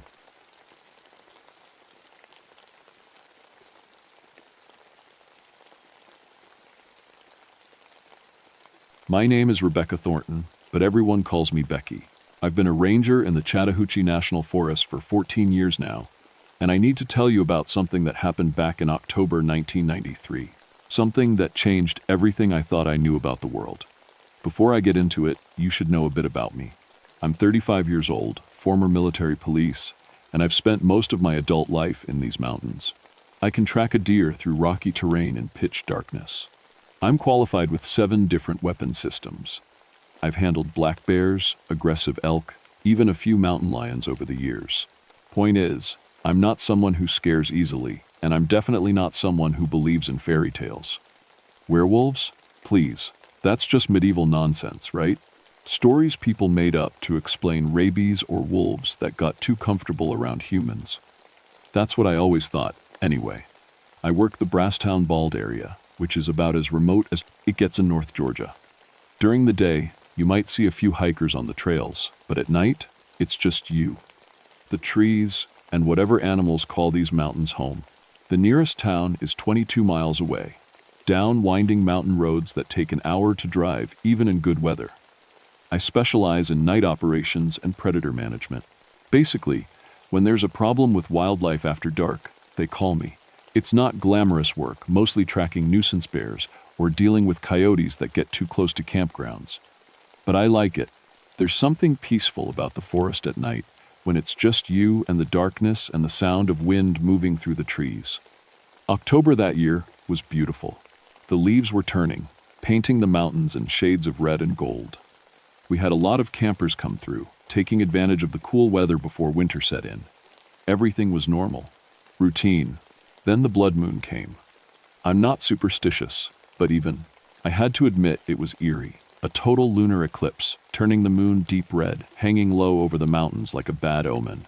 The Cherokee people who've lived in these mountains for thousands of years have stories about blood moons, stories about shapeshifters and curses, and things that hunt when the moon turns to blood. I'd heard these stories from Thomas Crow Dog, a tribal ranger I worked with sometimes. Good guy, knew these mountains better than anyone. But I always figured they were just stories, you know? Ways of explaining natural phenomena before people understood science. I should have listened closer. It started on October 28th, 3 days before Halloween. I was at the ranger station, finishing up paperwork, when the call came in. A family camping near the Arkaquah Trail had reported seeing something they couldn't explain, a massive wolf, they said, but walking on 2 legs like a man. I sighed and grabbed my gear. People saw weird things in the woods all the time, especially at night. Shadows played tricks. Bears standing on their hind legs looked almost human. I figured it was something like that. Probably just a bear, I told Ranger Marcus Chen as I headed for the door. People always think bears are bigger than they are. In October? Marcus raised an eyebrow. Most bears are getting ready to den up. They're not usually aggressive this time of year. Well, I'll check it out. Probably nothing. I had no idea how wrong I was.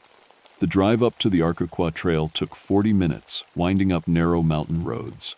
By the time I arrived at the campsite, full darkness had settled over the forest. The blood moon hung overhead, casting everything in a weird reddish light that made the shadows look wrong somehow. The Morrison family was waiting by their tent, Father Dale, Mother Susan, and 2 kids, maybe 8 and 10 years old. The kids were crying, and Susan looked pale and shaky. Only Dale seemed relatively calm, though I could see tension in his shoulders. "Thanks for coming out," Dale said as I approached. "I know it sounds crazy, but..." "It's not crazy," Susan interrupted, her voice tight. "We saw it. All of us saw it." I pulled out my notepad. "Why don't you tell me exactly what you saw?" Dale glanced at his wife, then at his kids. "About an hour ago, we were sitting around the fire, roasting marshmallows. I heard something moving in the trees, something big. I figured it was a deer or maybe a bear, so I grabbed my flashlight to scare it off." He paused, and I saw his hands trembling slightly. When I shined the light into the trees, there was something there.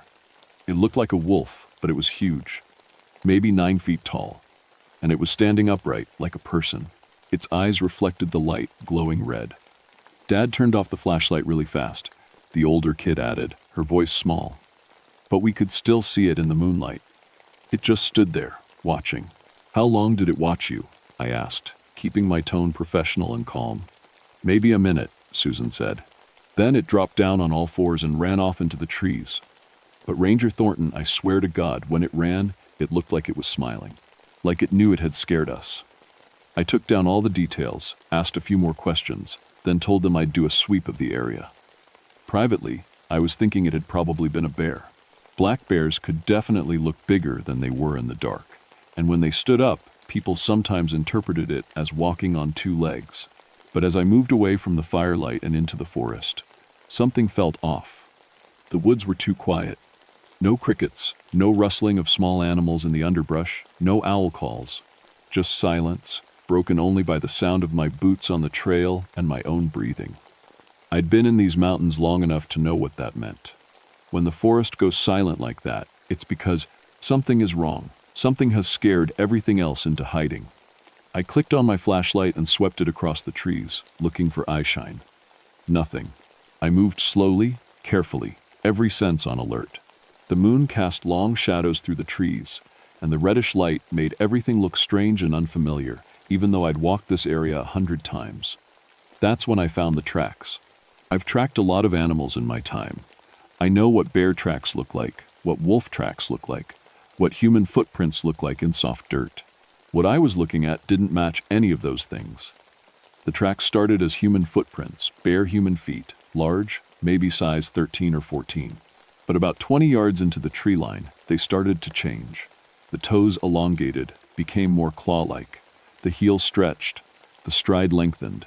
By the time I'd followed them another 30 yards, they were definitely animal tracks. Wolf tracks, but bigger than any wolf I'd ever seen. I crouched down, shining my flashlight on the clearest print. My hand could fit inside it with room to spare. The claws had dug deep into the earth, suggesting something heavy, something powerful. This wasn't right. This wasn't any animal I knew. I pulled out my radio. "Marcus, you there?" Static, then his voice. "Yeah, Becky, what's going on? I need you to contact Thomas Crow Dog. Ask him if he can come out to the Arkaquah Trail tomorrow morning. I've got some tracks here I want him to look at." "What kind of tracks?" I hesitated. "I'm not sure. Just get Thomas out here, okay?" I spent another hour searching the area, following the tracks as they wound through the forest. They led up toward the rocky ridges above the trail, then disappeared into the rocks where I couldn't follow in the dark.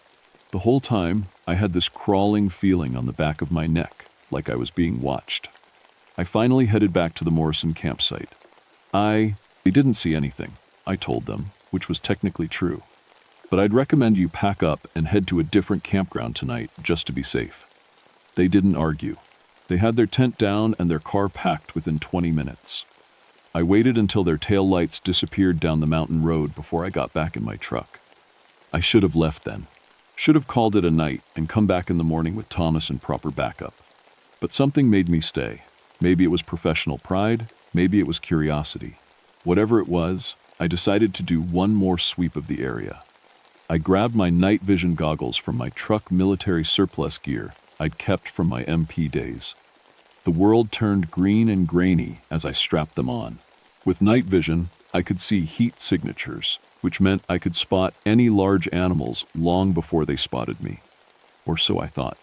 I moved back into the forest, following the tracks again. Through the night vision, I could see small heat signatures, mice, probably, or possums, but nothing large. Nothing that matched what the Morrisons had described. I was about half a mile from the campsite when I heard it, a howl. But not like any wolf howl I'd ever heard. This was deeper, more resonant, and there was something almost human about it. It raised every hair on the back of my neck and sent chills running down my spine. The howl came from somewhere up on the ridge, maybe a quarter mile away. As I listened, another howl answered it. Then another, and another. 4 distinct voices, calling to each other across the dark mountains. Through my night vision, I suddenly saw movement, a heat signature, large, moving through the trees about 100 yards ahead of me. Then another, then 2 more. 4 figures, roughly man-sized but moving on all 4s, converging on something I couldn't see. I froze, my hand going to the pistol on my hip. Whatever these things were, they were hunting. Something, moving with coordination and intelligence, cutting off escape routes, working as a team. Then I heard the screaming, human screaming, high-pitched and terrified, coming from the same direction as the heat signatures. Someone else was out here. Someone was being hunted. Training took over. I started running toward the screams, pulling my pistol as I moved. "Park ranger," I shouted. I'm coming! The screams cut off abruptly, replaced by horrible wet sounds that I recognized from my military days. The sound of tearing, the sound of something dying. I burst into a small clearing just in time to see the four figures scatter into the darkness. But not before I got a good look at one of them through my night vision. It was roughly the size and shape of a large wolf, but it moved wrong. Too fluid, too intelligent, and when it turned its head to look at me before disappearing into the trees, I saw something in its face that looked almost human, like someone was trapped behind those glowing eyes, looking out. In the center of the clearing lay what was left of Jake Perkins. I knew Jake. Local hunter, good guy, been coming to these mountains for 30 years. He knew better than to be out here alone at night, but here he was, or what remained of him. I won't describe what they did to him. Some things you can't unsee, and I don't want to put those images in your head. Let's just say it was savage and efficient, the work of something that knew exactly how to kill. I checked for a pulse, even though I knew it was pointless. Jake was gone, had been gone for probably less than a minute. If I'd been faster, if I'd run harder, maybe I could have saved him, but I also might have ended up dead right beside him. I backed away from the body, keeping my pistol up, sweeping the tree line. The night vision showed me nothing now. Whatever those things were, they were gone, but I could feel them out there, watching, waiting. I keyed my radio with shaking hands. Marcus, I need law enforcement and the coroner at the Arkansas Trail. We've got a fatality. Jake Perkins, he's been attacked. Attacked by what? I looked down at Jake's body, at the claw marks and the bite wounds, at the way he'd been torn apart by something with strength beyond any normal animal. I don't know, I said, but it's still out there. The next morning, Thomas Crow Dog stood in the clearing where Jake Perkins had died, studying the tracks in the dirt. He was in his 50s, with long gray hair tied back in a ponytail, and the kind of weathered face that comes from decades in the mountains. He moved slowly around the scene, occasionally crouching to look closer at something, his expression growing more and more troubled. You see it? He finally asked me. See what? The pattern. Look here. He pointed at the tracks. 4 of them, moving in coordination, cutting off escape routes. This is pack hunting, but not like wolves. This is tactical, like humans, like soldiers. I'd noticed the same thing during the night, but hearing Thomas say it made it real in a way I didn't like. What are we dealing with? Thomas stood up, brushing dirt from his hands. He looked out at the forest, his face grave. My grandmother told me stories when I was young, stories about the blood moon and what walks during it. I always thought they were just stories, meant to keep children from wandering in the woods at night. Thomas, the Nalusa Falaya, he said quietly. The people who change. Your people call them werewolves, but that's not quite right. These are something older, tied to the land itself. Family bloodlines going back hundreds of years, carrying a curse that activates when the moon turns red. I wanted to laugh.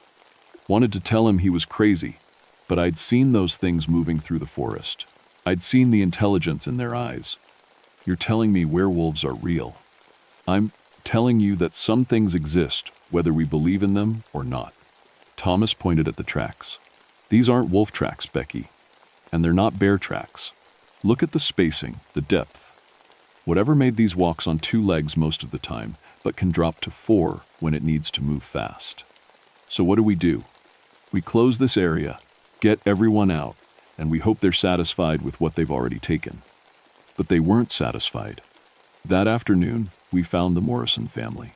Dale and Susan had followed my advice and moved to a different campground, about 15 miles south. It should have been safe. It should have been far enough away. It wasn't. A hiker found them around 2 in the afternoon. Dale was still in his tent, throat torn out, defensive wounds on his arms showing he'd tried to fight back. Susan's body was discovered 200 yards away, in the woods. The children were alive, physically unharmed, but they'd been left alive, deliberately. Left to be found, traumatized and screaming, covered in their parents' blood. The state police brought in Dr. Kevin Walsh, a wildlife biologist who specialized in predator attacks. Kevin was a good scientist, methodical and logical. He examined the bodies, took samples, measured the wounds. The bite radius is wrong, he told me that evening, as we stood outside the county morgue. Too wide for wolves, wrong pattern for bears. And there's something else. He pulled out his phone, showing me photos of the bite marks. Look at the tooth pattern. These aren't purely animal teeth. There's too much variation, too much complexity.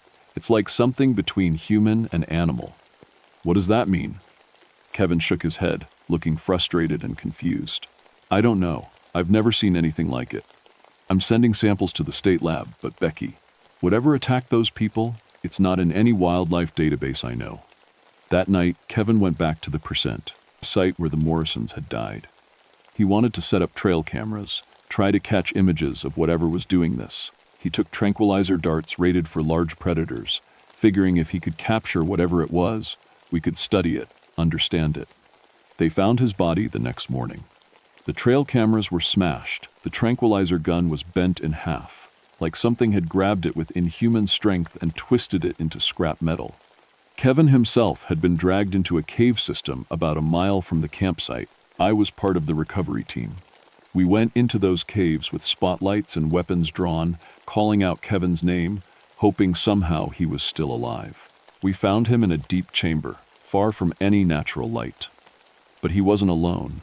Arranged around his body, carefully and deliberately, were the bones of at least a dozen other people. Old bones, yellowed with age, some of them decades old, skulls lined up on natural stone shelves, femurs stacked like firewood.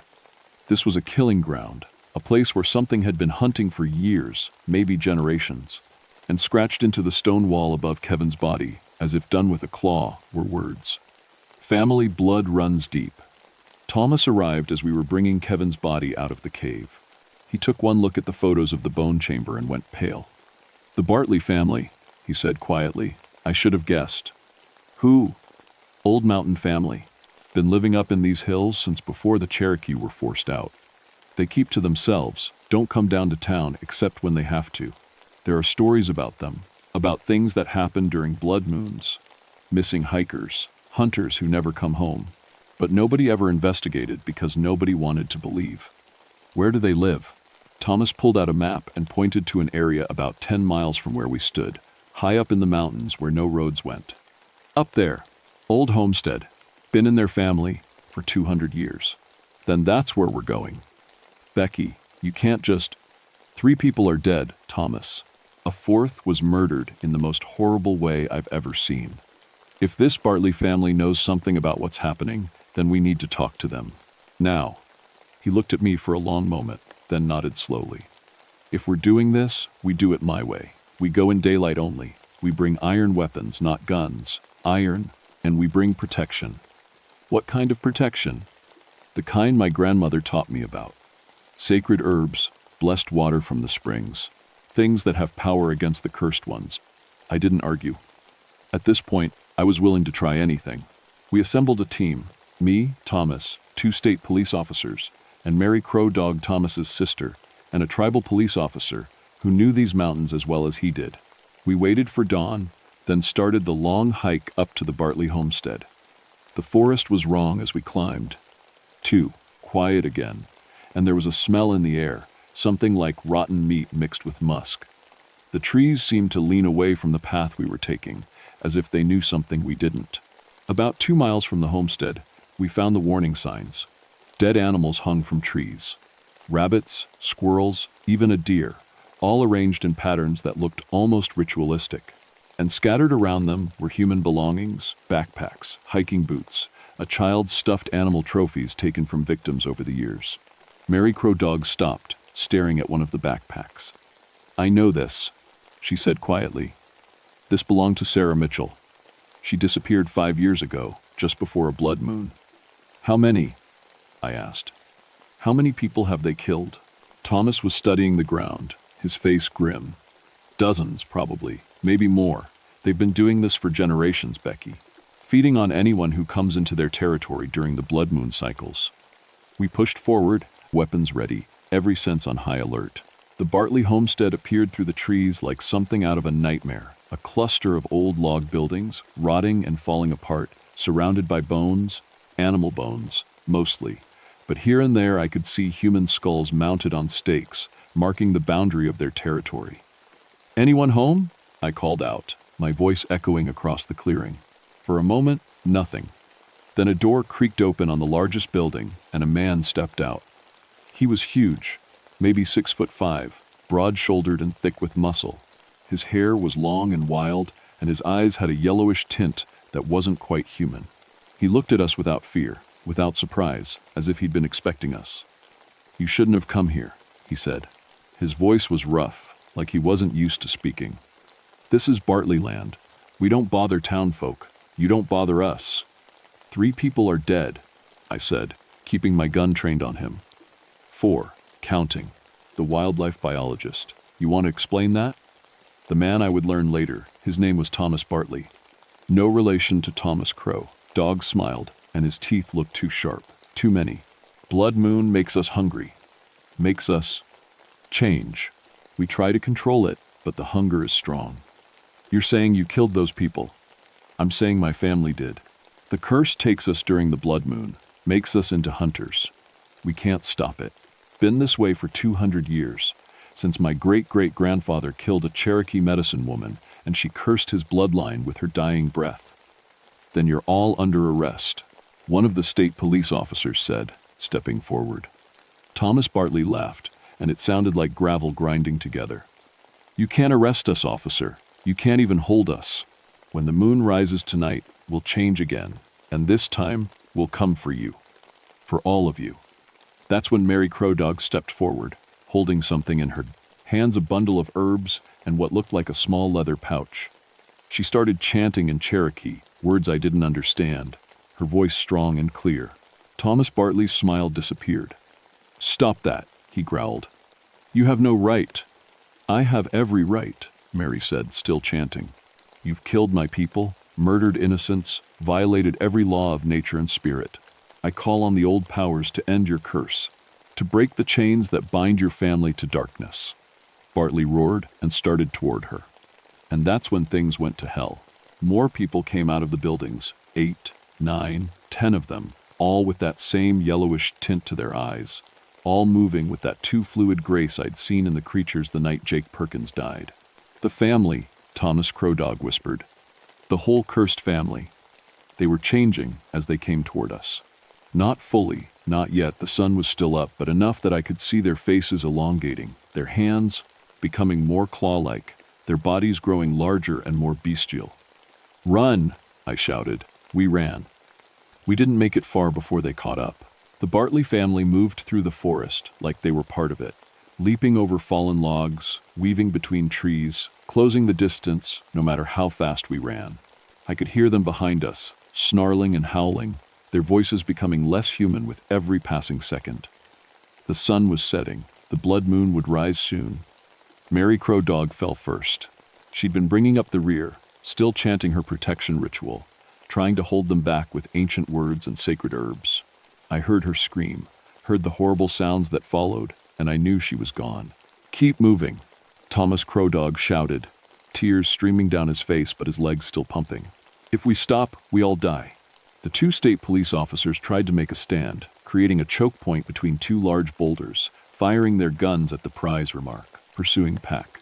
I saw one of the Bartley family go down, a bullet wound in its shoulder, but it got back up seconds later, the wound already closing. They healed fast, impossibly fast. The officers lasted maybe 30 seconds before they were overwhelmed.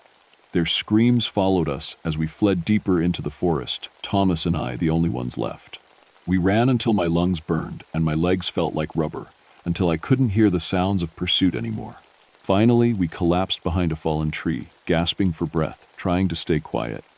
"We can't outrun them," I said between breaths. "Not when the moon rises. They'll be too strong, too fast."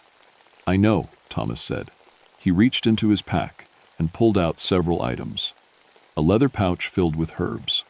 A bottle of what he said was sacred spring water from Cherokee holy ground. And an old knife with an iron blade. "There's another way. The curse can be broken, but only by the alpha of the family. He has to choose to end it, has to sacrifice himself willingly. And you think they're just going to do that? No, but we have to try." He handed me the bottle of spring water. "This will hurt them, slow them down, and this," he gave me the iron knife, "can kill them, but only if you can get to the heart or take off the head. Iron disrupts the curse magic. What about you? I'm going to try to reach Thomas Bartley. When I looked in his eyes, I saw something. Sadness, regret. I think part of him wants to end this, to free his family from the curse. If I can convince him, if I can get through to that part of him, maybe he'll help us. And if you can't? Thomas smiled grimly. Then use the knife, and run like hell. The moon began to rise, red and massive over the mountain peaks. I could hear howling in the distance, getting closer. They were coming. Thomas Bartley emerged from the trees first, but he was barely recognizable now. 9 feet tall, covered in thick fur, with a wolf's head and human eyes. His pack followed him, 9 more of them, all transformed, all radiating power and hunger. They surrounded us, cutting off any escape. I raised the iron knife, knowing it wouldn't be enough, knowing we were going to die here. Thomas Bartley. Thomas Crow Dog called out, his voice steady, despite the terror I knew he must be feeling. I know you can hear me. I know you remember who you were before the curse took you. The massive werewolf tilted its head, and I saw recognition in those yellow eyes. You don't have to keep doing this, Thomas continued. You don't have to keep killing. The curse can be broken. You can free your family. But you have to choose it. You have to be willing to sacrifice yourself for them. The creature that had been Thomas Bartley made a sound that might have been a laugh or a sob. When it spoke, its voice was distorted by the wolf shape of its mouth, but the words were clear. Die for them? I've been dying for 200 years. Watching this curse destroy everyone I love. Watching us become monsters month after month. You think I want this? Then end it, Thomas said. You're the alpha. You have the power. If I die, the pack dies with me. They're my family. They're already dead, I said, surprising myself by speaking up. They're trapped in this curse, forced to kill, unable to live like normal people. You're not protecting them. You're condemning them. Thomas Bartley stared at me with those terrible yellow eyes. Around us, the other werewolves began to pace, agitated, hungry. The blood moon's power was reaching its peak. Soon they wouldn't be able to hold back, curse or no curse. Please, Thomas Crow Dog said softly. I know about my sister. Mary Crow Dog, you killed her today. But you know what her last words were? She was asking the old spirits to free you, to give you peace. She died trying to save you from yourselves. Something in Thomas Bartley's eyes broke. He threw back his massive head and howled, but it wasn't a hunting cry. It was the sound of 200 years of pain and grief and rage finally being released. The other werewolves stopped pacing, turned to look at their alpha, confused and uncertain. I'm sorry, Thomas Bartley said, his voice thick with emotion. For all of it. For everyone we killed. For every life we destroyed. I thought I was protecting my family, but all I did was make them into monsters. He looked at his pack, his family, and I saw love in that inhuman face. Love and devastating sadness. It ends tonight, he said. Then he lunged at me. For a second, I thought he'd changed his mind, thought he was going to tear me apart. But at the last moment, he veered to the side, grabbed the iron knife from my hand, and drove it into his own chest. The effect was instantaneous. Thomas Bartley's massive form shuddered, then began to shrink. The fur receded, the claws retracted, the wolf features melted, away. Within seconds, he was human again, a large man with sad eyes and blood pouring from the wound in his chest. Around us, the other werewolves were transforming too, screaming as the curse released them, their bodies returning to human form. Some of them looked relieved. Others looked lost, like they didn't know who they were without the beast inside them. Thomas Bartley looked up at me and Thomas Crow Dog. Tell people. Tell them we're sorry. Tell them it's over. Then he died, the iron knife still buried in his heart. The Bartley family members collapsed around us, some crying, some just staring in shock at their human hands. The curse was broken. They were free. But the cost had been terrible. The official story was that the deaths in Chattahoochee National Forest were caused by a pack of escaped exotic animals, wolf-dog hybrids, from an illegal breeding operation. The animals were said to have been destroyed, and the area was temporarily closed for cleanup and safety inspections. Nobody questioned it. People don't want to believe in monsters. They want simple explanations. comfortable lies that let them sleep at night. The surviving members of the Bartley family were relocated, given new identities, new lives far from these mountains. I checked on them sometimes over the years. Some managed to rebuild, to find something like normal lives. Others couldn't handle the guilt of what they'd done while cursed, couldn't live with the memories. 3 of them took their own lives within the first year. Thomas Crow Dog retired from the Ranger Service 6 months after that night. The loss of his sister broke something in him. Last I heard, he was living in Oklahoma, teaching Cherokee language and traditions to children who'd never seen these mountains. I stayed. Someone had to. Someone had to remember what really happened, what's really out there in the wilderness. Because the Bartley family wasn't the only one carrying a curse. I started researching, digging through old records and folklore, talking to people who knew the old stories. I found at least 6 other families in the Appalachian Mountains with histories similar to the Bartleys, gaps in documentation during blood moon cycles, unexplained deaths and disappearances, warning signs that nobody wanted to see. I developed a specialty in what I privately called supernatural predator management. During blood moon cycles now, I coordinate closures of remote areas. I watch for warning signs. I investigate attacks that don't match normal animal behavior. Sometimes I find nothing but regular wildlife. Sometimes I find things that shouldn't exist. 3 years ago, I tracked what I'm pretty sure was a werewolf pack in the Nantahala National Forest. 2 years ago, I documented a series of attacks near the Tennessee border that matched the Bartley pattern.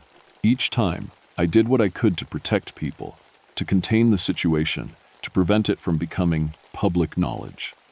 Because that's the thing about curses, they don't all end with a hero's sacrifice. Some of them just keep going, passed down through bloodlines, activated by blood moons and ancient wrongs, turning people into monsters, whether they want to be or not. I'm 49 years old now. I've been doing this work for 16 years, since that October night in 1993. I've seen things that would make you question reality. I've learned that the world is stranger and darker than most people can imagine. And I've learned that some family curses are real, running deep in the blood, waiting for the right conditions to wake up. So here's my advice. If you're ever hiking in the southern Appalachians during a blood moon, stay out of the deep woods. Don't camp alone. If you hear howling that sounds almost human, get to your car and leave immediately. And if you see something walking on 2 legs that shouldn't be, something with yellow eyes and too many teeth, don't try to take a picture. Don't try to be brave, just run.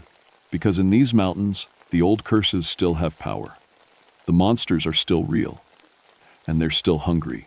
My name is Rebecca Thornton. I'm a park ranger, and I know what walks in the woods when the moon turns red. You should too.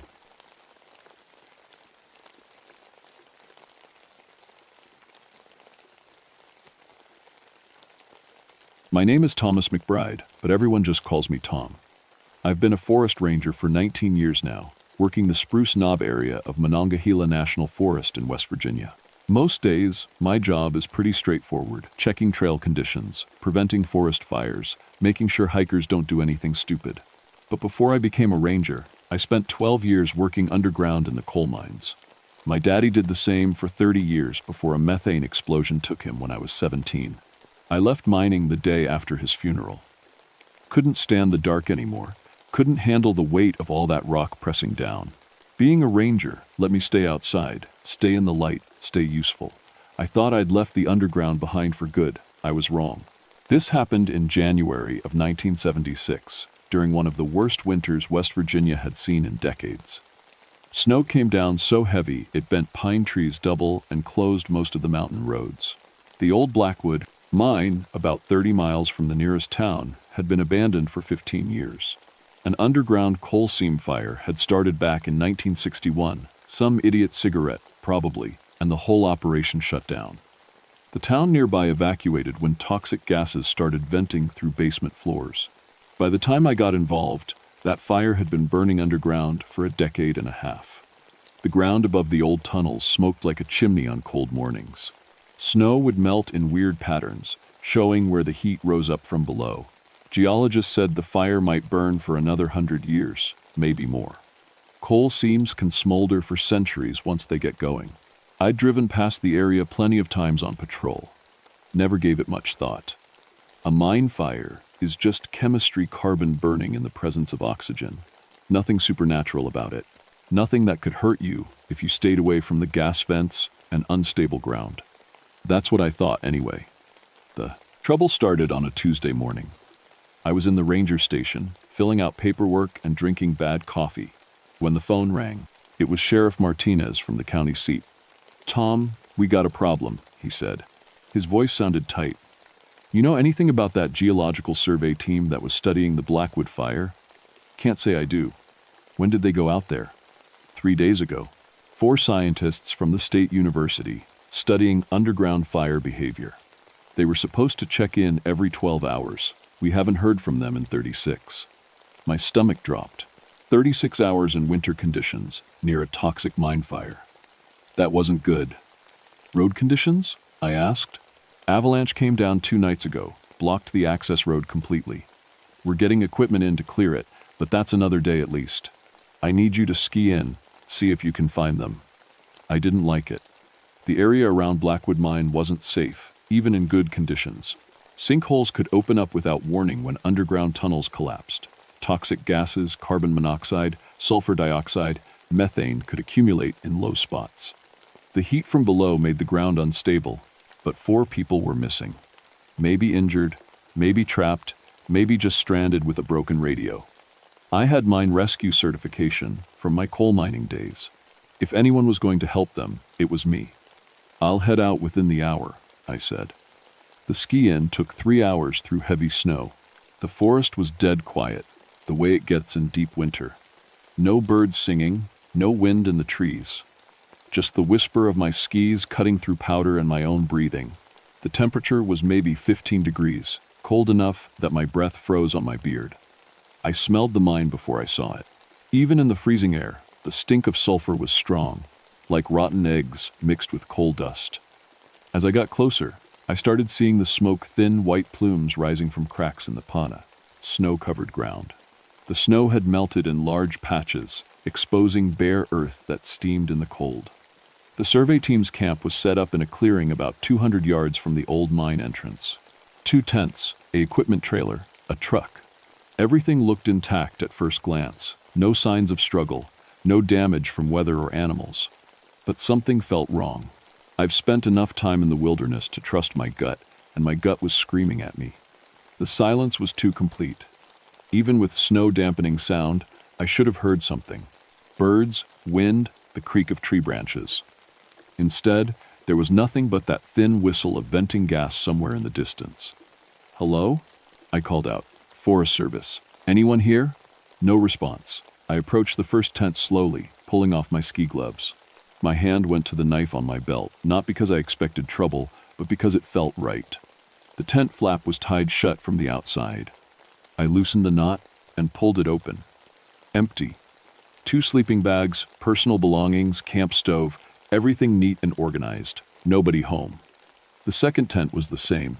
More sleeping bags, more gear. A laptop computer sitting on a folding table. The laptop was off, cold to the touch. A clipboard sat next to it with survey notes written in neat handwriting. The last entry was dated 3 days ago. Subsurface temperatures exceeding predictions. Recommending expanded monitoring grid. I checked the equipment trailer next. It was locked, but the padlock had been left hanging open on the hasp. Inside were sensors, cables, testing equipment, sample containers, everything expensive, everything valuable. If the team had left voluntarily, they wouldn't have abandoned this stuff. The truck was locked, keys missing. I looked through the windows and saw nothing unusual. Coffee cups in the holders, maps on the dashboard, someone's jacket on the back seat. 4 people, vanished, all their equipment, left behind. I pulled out my radio and tried to raise the sheriff. Static. I tried the ranger station, more static. The mine fire must have been interfering with signals, all that heat and electromagnetic interference from the burning coal. I was on my own. That's when I noticed the tracks. Boot prints led away from the camp, heading toward the old mine entrance. 4 sets, different sizes. They walked in single file through the snow, following what looked like a thermal vent, a line where the ground was warm enough to melt the snow down to bare rock. I followed them. The tracks led right up to the mine entrance, which was supposed to be sealed. The state had welded iron bars across the opening back in the 60s, trying to control airflow and starve the fire. But the bars had been torn aside. Not cut, not unbolted. Torn. The metal was twisted like taffy, the ends glowing faintly red in the dim winter light. The metal was still hot. I held my hand near it and felt warmth radiating off the twisted iron. Nobody had touched those bars, not with tools anyway. The way they were bent, pulled apart from the inside, required force that shouldn't have been possible. Hydraulic equipment maybe, or explosives. But there was no equipment here, no blast marks. Just twisted metal cooling in the January air. The boot prints disappeared into the darkness beyond the bars. I stood there for a long moment, staring into that black hole. Every instinct from my mining days screamed at me not to go in. Never enter a burning mine. Never go underground alone. Never trust that the air is safe. But 4 people were in there. Maybe hurt, maybe trapped, maybe worse. I clicked on my flashlight and squeezed through the gap in the bars. The metal was warm enough that I felt it through my jacket. Inside, the air was thick and hot. I started sweating immediately. The tunnel sloped downward, following the old coal seam. The walls were black with soot, the ceiling low enough that I had to duck in places.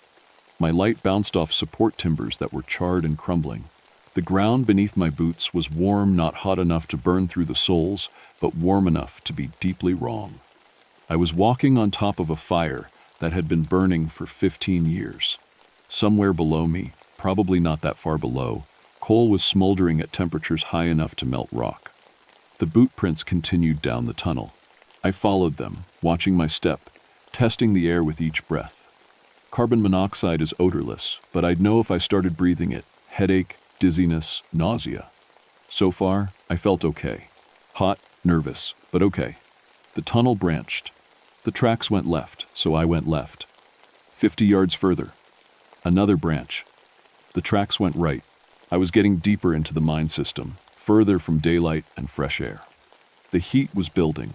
Sweat ran down my back, soaked through my shirt. Then I saw the first impossible thing. On the tunnel wall, about chest height, someone had carved words into the coal. No, not carved, melted. The letters were burned into the rock, edges glowing faintly orange. Turn back. The letters were fresh, still warm. I reached out to touch them and jerked my hand back. The rock was hot enough to blister skin. Something had written this message recently. Something with enough heat to melt coal. Something that wanted me to leave. I should have listened. Instead, I kept walking. The tunnel opened into a larger chamber, one of the old workrooms where miners used to extract coal. My flashlight beam swept across the space, and I froze. Dr. Amanda Price sat against the far wall. I recognized her from the photo on her university ID, which I'd seen clipped to her tent. 40 years old, dark hair, glasses. The photo showed her smiling at the camera. The woman against the wall wasn't smiling. She was dead. That was obvious. But the way she died, her body was burned, but not in any way that made sense. Her clothes were intact. Her hair was untouched. But her skin was charred black, like she'd been cooked from the inside out. Her mouth hung open in a scream. Her eyes were gone, just empty sockets filled with what looked like melted glass. No, not glass. Her eyes had melted. I've seen burn victims before. Mining accidents, house fires, forest fires. I know what fire does to human flesh. This was different. This was wrong. The temperature in that chamber had to have been above 2,000 degrees Fahrenheit to do this kind of damage. But her clothes should have burned first. The wooden support timbers in the chamber should have ignited. Hell, I should have been burning. But I wasn't. The chamber was hot, yes, but not that hot. Maybe 90, 100 degrees. Uncomfortable, but not deadly. Whatever killed Dr. Price, it wasn't the mine fire. I made myself approach her body. Had to check for identification, had to. Be sure. As I got closer, I saw more details that didn't make sense. The coal wall behind her was melted, dripping down in frozen waves like candle wax. Her body had been pressed into that molten rock before it cooled. She was fused to the wall. My hands shook as I checked her jacket pocket. Found her wallet, Her ID confirmed what I already knew. Dr. Amanda Price, age 43, PhD in geology. She'd come here to study underground fires. The fire had studied her instead. I backed away slowly, keeping my light on the body. Couldn't shake the feeling that if I looked away, something would change. Some detail would shift. That's when I heard the sound. It came from deeper in the mine, a rumbling like rocks shifting, or like something large moving through stone. The tunnel floor vibrated under my feet. Then I heard breathing. Not mine, something else, something big. Each breath was a wet, rattling sound, like air moving through a furnace. And with each breath, the dull nunner temperature in the chamber spiked. One moment it was 100 degrees. The next it felt like 120. Heat washed over me in waves. The breathing got closer. I ran. My flashlight beam bounced crazily as I sprinted back the way I'd come. Behind me, that breathing sound grew louder, faster. The tunnel walls started to glow with a dull red light. Not my imagination, the rock was actually glowing, heating up so fast I could see it change. I hit the tunnel branch, remembered to go left, kept running. My lungs burned from the hot air. Sweat poured off me. The temperature had to be over 150 degrees now, maybe higher. Much hotter, and I'd start cooking alive. The breathing was right behind me. I could feel it, a presence, huge and furious, chasing me through the dark. The walls glowed brighter. Orange, red, yellow in some spots. 20 yards from the entrance, 10 yards, 5. I dove through the twisted bars and rolled into the snow outside. Behind me, the entire mine entrance flared with light, like someone had opened a blast furnace door.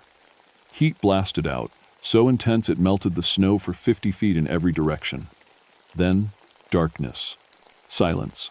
Just me, lying in wet snow, gasping for air that didn't burn, staring at the black hole that had almost killed me. Something lived in that mine. Something that shouldn't exist. And 3 people were still down there with it. I made it back to the survey camp before my hands stopped shaking.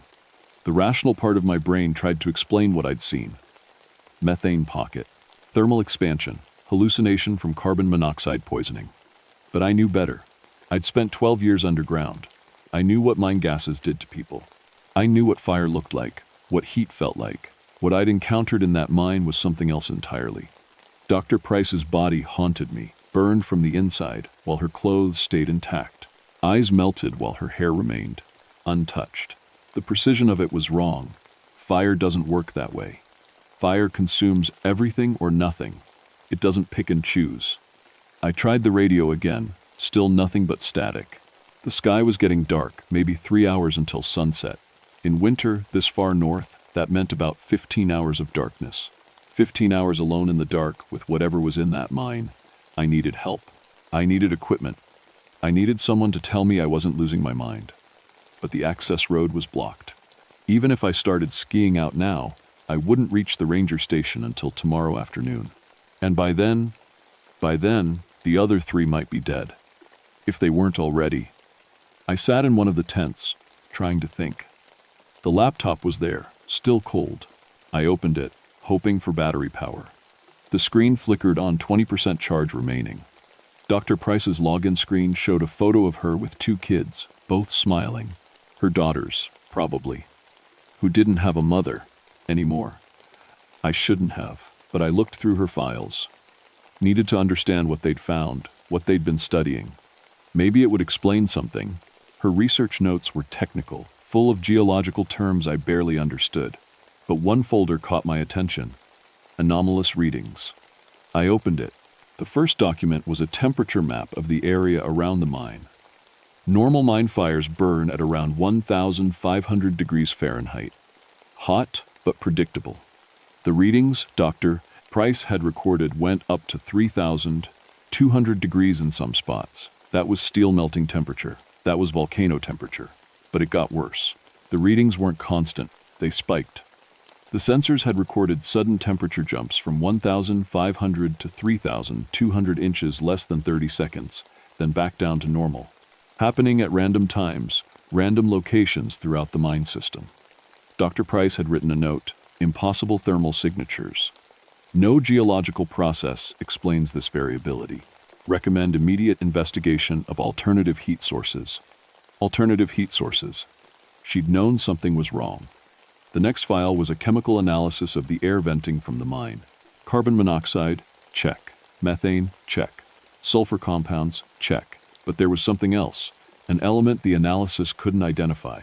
The software had flagged it as unknown compound, with a note that the molecular structure didn't match anything in its database.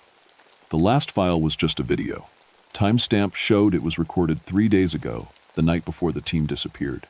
I clicked play. Dr. Price's face filled the screen. She looked tired, worried. Behind her, I could see the inside of the equipment trailer. Recording supplemental notes, she said. Date is January 13th, approximately 11 p.m. Team members are asleep. I'm documenting this separately because... She paused, choosing words carefully. Because I'm not sure they'll believe me. She held up a sensor. We've been recording seismic activity around the mine. Standard procedure for underground fires. Usually, you get small tremors from tunnel collapses, thermal expansion, that sort of thing. But tonight, the seismographs picked up something different. She pulled up a graph on a laptop behind her. The video quality was bad, but I could see the readout. Regular pulses, evenly spaced, like a heartbeat. This pattern has been running for 6 hours. Dr. Price continued. It's too regular to be geological activity. It's too strong to be equipment vibration, and it's getting stronger. She zoomed in on the graph. If I didn't know better, I'd say something is breathing down there. Something big. The pattern matches respiratory rhythm, one breath every 20 seconds, getting faster as time goes on. And every time it exhales, the temperature spikes. She looked directly at the camera. I've studied underground fires for 15 years. I've never seen anything like this. Tomorrow, we're going into the mine to investigate. If this recording is found and where something happens to us... She stopped, started again. There's something alive in that fire. I don't know what it is. I don't know if it's an organism adapted to extreme heat or something else entirely. But it's there, and it's growing stronger. The video ended. I sat there staring at the blank screen.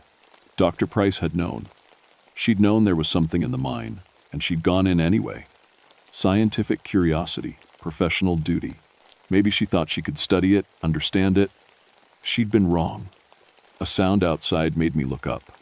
Something moving through the snow. Heavy footsteps, crunching closer. I grabbed my flashlight and stood up, heart pounding. It was full dark now, the only light coming from my flashlight and the faint glow of thermal vents in the distance. "Hello?" I called. A figure stumbled into the camp. A man, wearing the remains of a survey team, the jacket. His face was streaked with soot. His eyes were wide, terrified. "Help me," he whispered. "Please, God, help me." I recognized him from the team roster. Mark Stevens, geologist, age 31. He collapsed into my arms. He was burning hot, not feverish hot, like metal left in the sun. I could feel the heat through his jacket. My hands blistered where I touched him. "Mark," I said, easing him down. "What happened? Where are the others?" "It took them," he gasped. "Down deep. It took them and..." He screamed suddenly, arching his back. Smoke started rising from his clothes. No, not from his clothes. From his skin. I watched in horror as Mark Stevens began to burn from the inside out. Just like Dr. Price, his eyes went wide, then wider. His mouth opened in a soundless scream. Smoke poured from his mouth, his nose, his ears. The temperature around him spiked. Snow melted in a 10-foot circle. I stumbled backward, shielding my face from the heat. In 30 seconds, it was over. Mark Stevens was dead, his body charred black, his clothes somehow still intact. The smell of burning flesh filled the air. I threw up in the snow. When I could breathe again, I grabbed the satellite phone from the equipment trailer. My hands shook so badly I could barely dial. The phone chirped, searching for signal. Come on, it connected. 1 bar, miracle. "Sheriff Martinez," the voice answered. "It's Tom McBride," I said. My voice didn't sound like my own. "I'm at the Blackwood mine. I need emergency response, now, multiple fatalities. And I stopped. What did I need? I need someone who knows about mine fires. An expert. The best you can find." "Tom, slow down. What happened?" I can't explain over the phone. Just get me help. As fast as possible. I looked at Mark Stevens' body cooling in the snow. And tell them to bring fire suppression equipment. A lot of it. Copy that. How many casualties? 2. Confirmed dead. 2 still missing in the mine. Are you safe? I looked at the mine entrance, still glowing faintly in the darkness. No, I'm not. But I'm the only one here. I have to. The ground shook, not a small tremor, a real earthquake, strong enough to knock me off my feet. The satellite phone flew from my hand, disappearing into the snow. The shaking lasted 10 seconds. When it stopped, I could hear something new. A roaring sound, like a wind tunnel, coming from the mine. Then I saw it. Something emerged from the mine entrance. At first, I thought it was smoke, a column of black smoke rising into the night sky. But smoke doesn't move with purpose. Smoke doesn't have a shape. This thing was 12 feet tall, vaguely human in form, but made entirely of burning coal and sulfurous smoke. Its eyes were pits of white-hot fire. Its mouth was a furnace. With each step, the ground beneath it melted. The coal seam demon. The thing from my father's stories. The creature old miners whispered about when they thought no one was listening. I'd always thought it was just a legend, a way to explain mining accidents and methane explosions. But it was real. God help me, it was real. The demon turned its head, and those burning eyes fixed on me. The temperature spiked, the air shimmered with heat. My skin felt like it was crisping. Then it spoke. Its voice was the sound of rocks grinding together, of fire eating wood, of miners screaming in the dark. Go. I went. I ran faster than I'd ever run in my life, grabbing my skis, not bothering with my pack or equipment or anything except getting away. Behind me, the demon roared. Trees exploded into flame. Snow vaporized into steam. I skied through darkness, using only starlight to see, following my own tracks back toward the ranger station. Every time I looked back, I saw fire on the horizon. The demon wasn't following me. It was spreading out, moving through the forest, leaving a trail of burning destruction. It was free. After 15 years trapped underground, feeding on coal fire, it was finally free. And I had no idea how to stop it. I made it to the ranger station just as the sun came up. Collapsed on the floor, shaking from exhaustion and terror. My satellite phone was gone, lost in the snow, but the station phone still worked. I called Martinez, told him everything. He didn't believe me at first, who would? But the terror in my voice must have convinced him something was seriously wrong. We've got the access road clear, he said.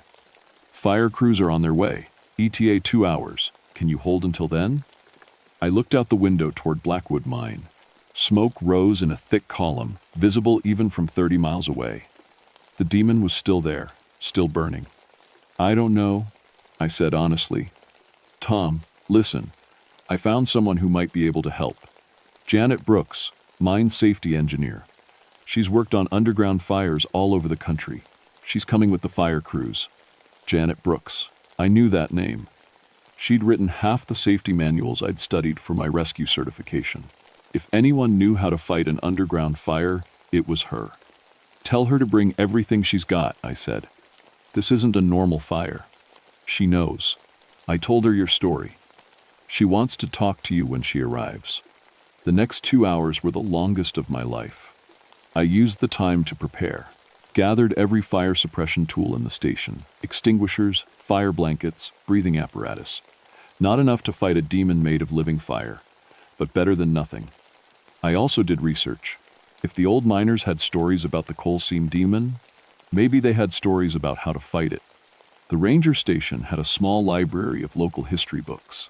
I tore through them, looking for anything relevant.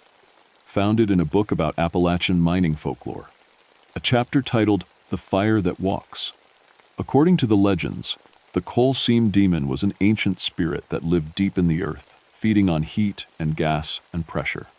Miners sometimes woke it accidentally when they dug too deep or hit the wrong seam. When awakened, it would kill anyone nearby, consuming their heat, their breath, their life. But it could be fought. The old stories said it had weaknesses: water, in large quantities, enough to drown the fires it fed on, cold iron, Not steel, not alloy, pure iron, the kind the old-time miners used. And most importantly, cutting off its air supply. It was still fire, even if it was alive. No oxygen meant no combustion. The book also said the demon would keep growing stronger as long as underground fires burned. The Blackwood mine fire had been feeding it for 15 years. By now, it would be nearly unstoppable, unless I could starve it out. I was working on a plan when the fire crews arrived. 3 trucks, maybe 20 firefighters. Martinez rode in the lead vehicle along Gan, with a woman in her 50s wearing mine safety gear. Janet Brooks looked like she'd spent her whole life underground, tough, competent, no nonsense. She shook my hand and got right to business. "Show me what we're dealing with," she said. We drove as close to the mine as the trucks could get, about a mile away. The snow had melted in a half-mile radius. The ground was scorched black. Trees were burning. The air stank of sulfur and burning coal. And in the middle of it all, the demon paced. Still 12 feet tall, still burning, still destroying everything it touched. As we watched, it reached out and touched a boulder. The rock glowed red, then white, then collapsed into molten slag. "Jesus Christ," Martinez whispered. Janet just stared. After a long moment, she said, "Your story didn't do it justice." "Can we fight it?" I asked. She thought for a moment. "Maybe. That thing is pure heat and combustion. It needs 3 things to survive: fuel, oxygen, and ignition temperature. Right now, it's feeding on the underground coal fire. As long as that fire burns, it can regenerate faster than we can hurt it. So we put out the fire? Easier said than done. The Blackwood fire has been burning for 15 years. Miles of underground tunnels, all actively combusting. It would take months to flood the mine completely. We don't have months." "No," she agreed. "We don't. But there might be another way." She pulled out a map of the mine. "The fire started here, in the main seam. It's been spreading slowly through the tunnel system. But the main combustion chamber, the heart of the fire, is here." She pointed to a spot deep underground. "If we could collapse that chamber, cut off the air supply to the core of the fire, the demon might weaken enough to fight." "How do we collapse it?" She smiled grimly. "With more fire. A controlled explosion, big enough to bring down the tunnel system, but contained enough not to spread the crisis. Fire further. It'll take maybe an hour to set up, and someone has to go down there to do it. Someone with underground experience. Someone who knows mine rescue and fire behavior." She looked at me. "Someone like you." I'd known it was coming. Still didn't want to hear it. "I'll go," I said. The plan was desperate and probably impossible. Janet and I would enter the mine through a ventilation shaft on the far side of the fire zone. We'd plant explosives in the main combustion chamber, collapse the tunnel, and get out before the blast. Meanwhile, the fire crews would distract the demon, keep it away from the mine entrance. Simple. Suicidal. But it was all we had. We geared up breathing apparatus, protective suits, headlamps, rope, explosives. Enough C4 to bring down a building. The fire crews moved into position. Martinez grabbed my arm before I left. "You come back," he said. "You hear me? You come back." I didn't promise. Couldn't. The ventilation. The shaft was barely wide enough for one person. Janet went first. I followed. Down into darkness, into heat, into hell. The air grew hotter with every foot we descended. By the time we reached the bottom, maybe 300 feet down, the temperature had to be 140 degrees. Breathing was like inhaling steam. The tunnels down here were worse than anything I'd seen before. The walls glowed red. The air shimmered. My suit kept me alive, but just barely. Janet moved with the confidence of someone who'd been in 100 mines, under 1,000 tons of rock. I followed her, trying not to think about how far underground we were. We heard the demon above us. Its roaring echoed through the tunnels, making the walls shake. The fire crews were doing their job, keeping it distracted. But for how long? 20 minutes of crawling through heat and darkness brought us to the main chamber. It was massive, maybe 100 feet across. The ceiling, 50 feet high. The walls were on fire. Not glowing, actually burning somehow. Flames licked across solid rock. In the center of the chamber, a coal seam burned white hot, so bright it hurt to look at. This was the heart of the fire. the demon's feeding ground. There, Janet said, pointing to support columns around the chamber's edge. Plant charges on those supports. Blow them, the whole ceiling comes down, buries the fire under 1,000,000 tons of rock. We worked fast, placing C4 on each column, wiring them together. The heat was unbearable. Sweat poured off me inside the suit. My hands shook. The air tasted like burning metal. We were almost done when the ground shook. The demon had found us. It came through the tunnel like a freight train, too big for the space, but forcing its way through anyway. Rock melted around it. The temperature spiked so high that my suit's insulation started failing. Janet screamed something I couldn't hear over the roar. The demon reached for me. Its hand was molten rock and fire. I dove aside, felt the heat wash past. Where I'd been standing, the ground turned to lava. "Blow it," I shouted. "Blow the charges now. We're still inside. Do it." Janet hit the detonator. The world exploded. I remember flying through the air, hitting something hard, then nothing but heat and noise and darkness falling. The tunnel collapsed. Thousands of tons of rock came down, burying the fire chamber, burying the demon, burying us. I woke up in a hospital bed 3 days later. Janet Brooks sat in a chair next to me. Her arm was in a cast. Burns covered half her face. But she was alive. "How?" I croaked. "Emergency air pocket," she said. "When the ceiling came down, it created a void space. Rescue teams dug us out after 8 hours. You've got a concussion, 3 cracked ribs, and second-degree burns on 40% of your body. But you'll live." "The demon?" Her expression darkened. "Buried under half a mountain. The fire's out. Completely out for the first time in 15 years. No more heat, no more combustion. It's dead." I wanted to believe her. Almost did. But I'd seen that thing's eyes. Seen how it moved, how it burned. Things that old, that powerful, don't die easy. "You're sure?" I asked. She hesitated. "Just for a second, as sure as I can be." 2 months later, they cleared me for light duty. I should have gone back to Monongahela Forest. Should have returned to my ranger station, my trails, my mountains.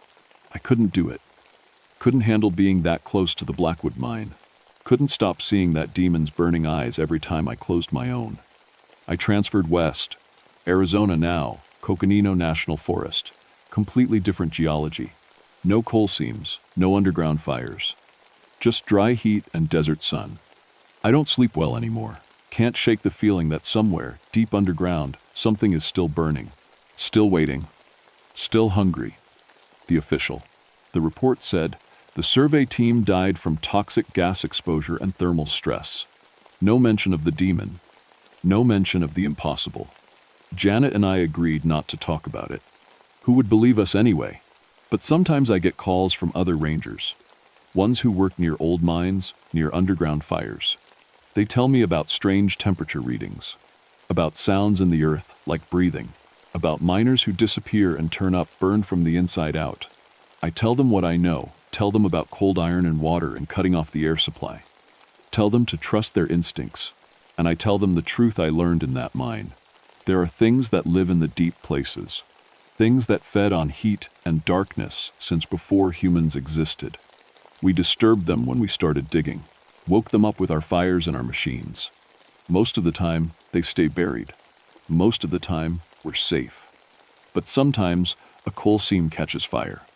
Sometimes, a mine burns for years, decades, feeding something ancient and terrible. Sometimes, that thing gets strong enough to break free. If you ever see smoke rising from old mine works, stay away. If you hear about underground fires burning in abandoned tunnels, don't investigate. And if you ever see ground so hot it glows in the dark, run. Some fires burn for reasons science can't explain. Some fires have teeth. My name is Thomas McBride. I've been a forest ranger for 19 years. I thought I knew everything about fire. I was wrong. And somewhere deep in the Appalachian Mountains, under 1,000,000 tons of rock, something is still dreaming of the day it will burn again.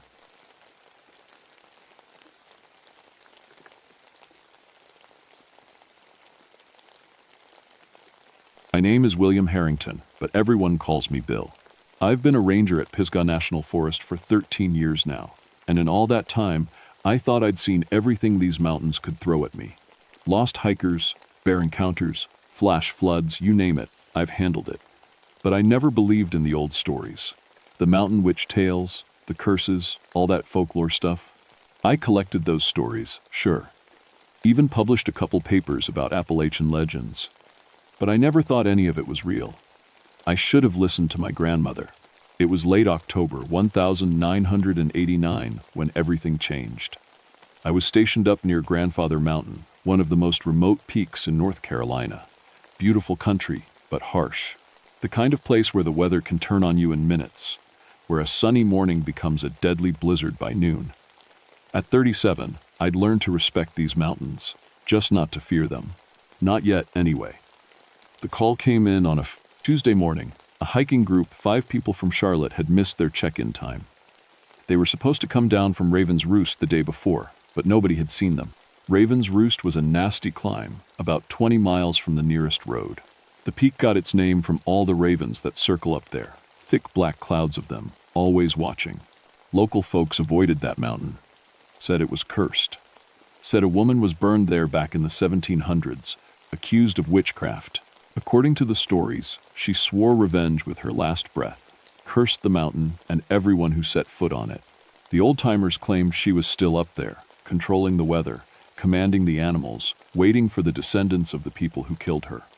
Like I said, I collected those stories, documented them, never believed them. My supervisor, Davis, handed me the file on the missing group. Weather Service says conditions were perfect yesterday, he said. Clear. Skies, mild temperatures. No reason they wouldn't have made it down.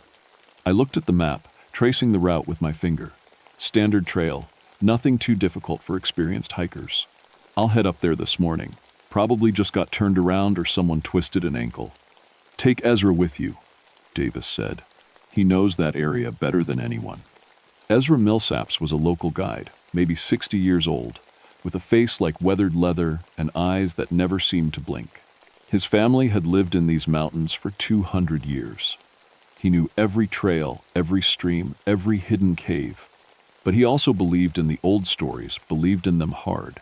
When I picked him up that morning, he took one look at the mountain and shook his head. Don't like this, Bill. Don't like it one bit. Come on, Ezra. Just a standard search and rescue. Raven's Roost ain't standard. He climbed into my truck anyway, but I could see his hands shaking a little as he buckled his seatbelt. My grandfather saw her once, the witch. Said she was tall as a tree, with eyes like storm clouds. Your grandfather was probably drunk, I said, but I kept my tone light. Ezra was a good man, just superstitious. He never drank a drop in his life, and you know it. We drove in silence after that, the truck bouncing along the old forest road. The trees pressed in close on both sides, their leaves turning gold and red in the autumn sun. It should have been beautiful, but something felt wrong. The birds were too quiet. Even the wind seemed to be holding its breath. When we reached the trailhead, my radio crackled. It was Davis. Bill, you there? Yeah, go ahead. Weather Service just updated their forecast. They're showing a storm system moving in fast. Wasn't there an hour ago. Says, you might get snow up at elevation. I looked up at the sky, clear and blue, not a cloud anywhere. That doesn't make sense. It's perfect up here. I'm just telling you what they said. Be careful. Ezra was already out of the truck, checking his pack. When I told him about the forecast, his face went pale. She's angry, he whispered. She knows we're coming. It's just weather, Ezra. But as we started up the trail, I noticed something strange. The temperature was dropping. Fast. I could see my breath now, even though it had been 60 degrees when we left the truck 20 minutes ago. And the ravens, the ravens were everywhere. Hundreds of them, maybe thousands, all circling above us in a massive spiral. Their caws echoed off the mountains, harsh and angry, like they were trying to warn us away. Or maybe they were laughing at us. We'd been hiking for about 2 hours when we found the first body. Jennifer Walsh, 28 years old according to her driver's license. She was sitting upright against a tree, her eyes wide open, staring at nothing. Her skin was blue-white, covered in frost. But here's the thing that made my blood run cold. It was 45 degrees out. Cool for October, sure, but not freezing. Not even close to freezing. How is this possible? I touched her arm. It was hard as stone, frozen solid. Ezra backed away, making some kind of sign with his hand. She's been marked. The witch got her. People don't freeze to death in 40-degree weather, I said, but my voice didn't sound convincing even to me. I'd seen plenty of hypothermia cases over the years. This wasn't hypothermia. This was something else entirely. I radioed down to Davis, told him what we'd found. He said he'd send up the recovery team and told us to keep looking for the others. 4 people still missing. As we continued up the trail, the temperature kept dropping. Now it really was cold, maybe 30 degrees, and my weather gauge was going crazy. The needle kept jumping around like it couldn't decide what the real temperature was.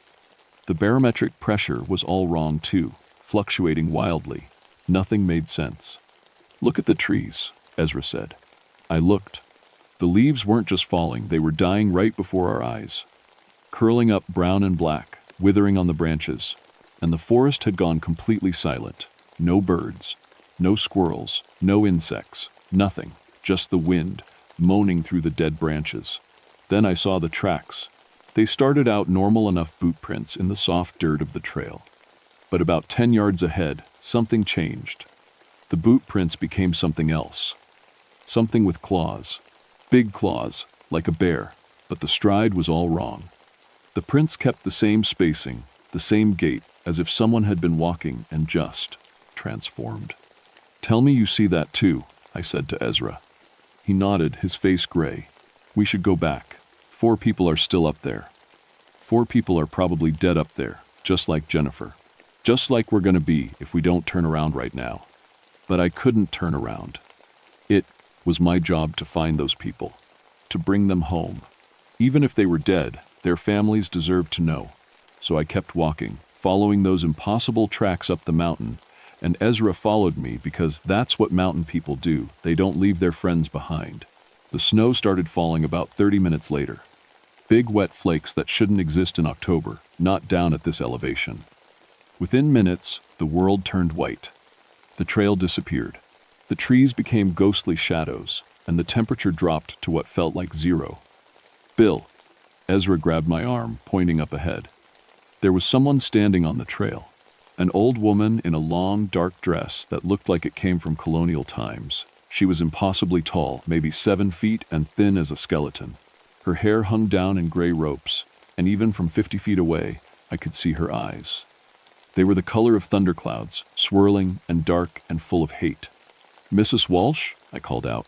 It was stupid, but my brain was trying to make sense of what I was seeing. Maybe it was one of the missing hikers. Maybe the cold was making me see things wrong. The woman smiled. Her teeth were black. "Harrington," she said, and her voice was like wind through a grave. "I've waited so long for your family to come back to my mountain." "What are you talking about?" But even as I asked, I remembered my grandmother's stories. My great-great-great-grandfather had been a judge at witch trials, right here in these mountains, back in 1764. "Your blood condemned me," the woman said, "burned me alive while I screamed. The flames took my body, but not my soul, not my power. And now, every generation, I collect what's owed." She raised her hand, and the wind screamed. The snow turned into a blizzard, so thick I couldn't see Ezra even though he was standing right next to me. The cold bit through my jacket, my shirt, my skin. It felt like it was reaching for my bones, trying to freeze me from the inside out. I heard Ezra yelling something, but the wind tore his words away. I stumbled forward, blind, my hands out in front of me. My face was going numb. My fingers wouldn't work right. Then something huge slammed into me from the side, something with fur and muscle and the smell of the wild. I went down hard, hitting the frozen ground with my shoulder. Claws raked across my back.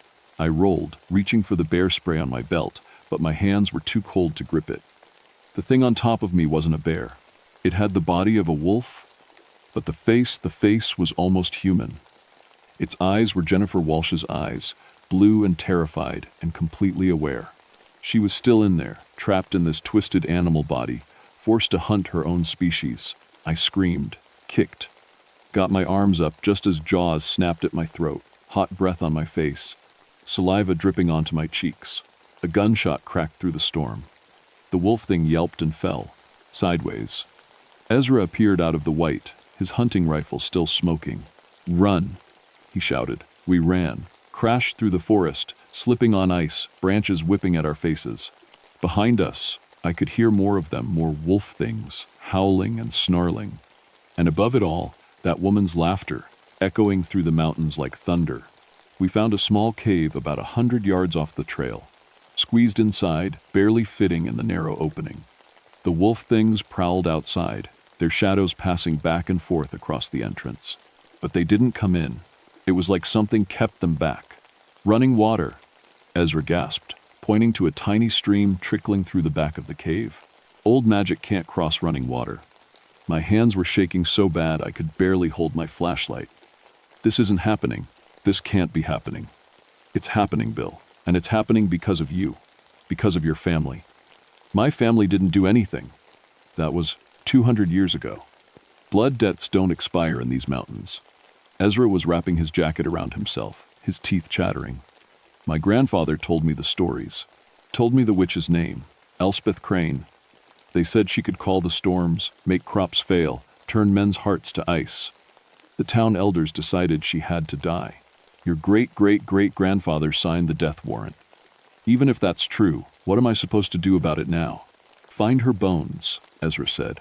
"That's what keeps her tied to this mountain. Find them and burn them, break her hold on this place. And if I don't," Ezra looked at me with old, tired eyes, "then she'll hunt your family forever.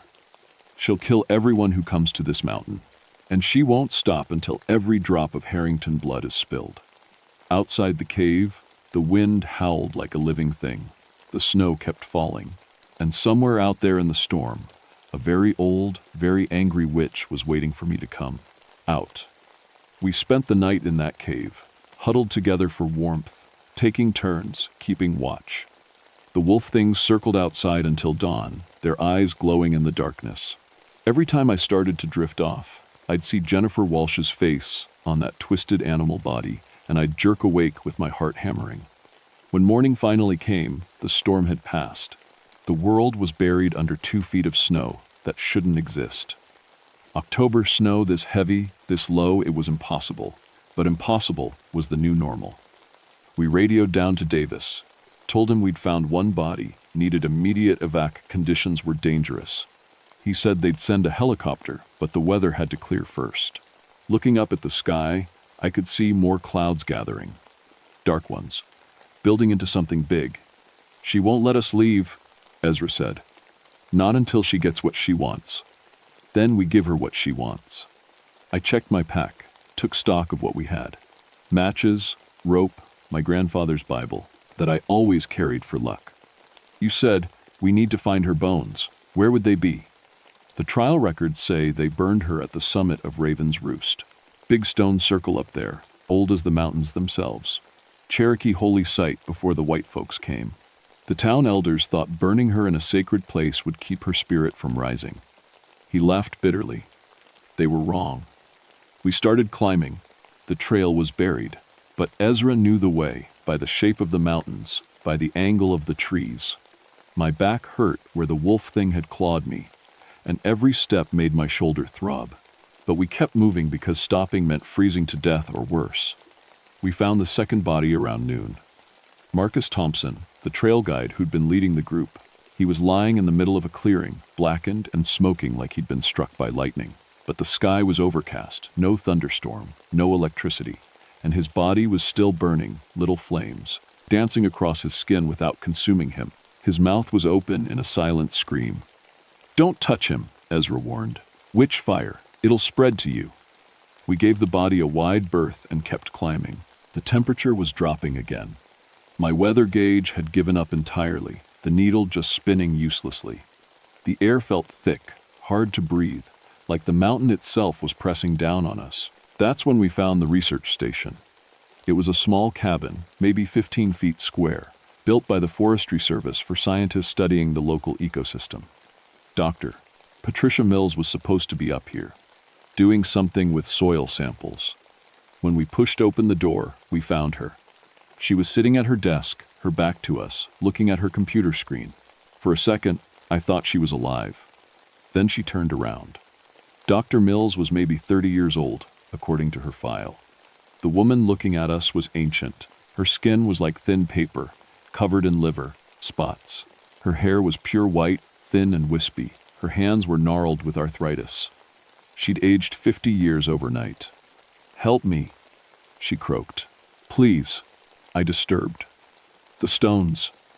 And she came. She came and she. Her voice trailed off into a wet, rattling cough. "What stones?" I asked, but I already knew. Dr. Mills pointed a shaking finger at her computer. On the screen was a photograph of a stone circle, ancient rocks covered in moss and strange symbols.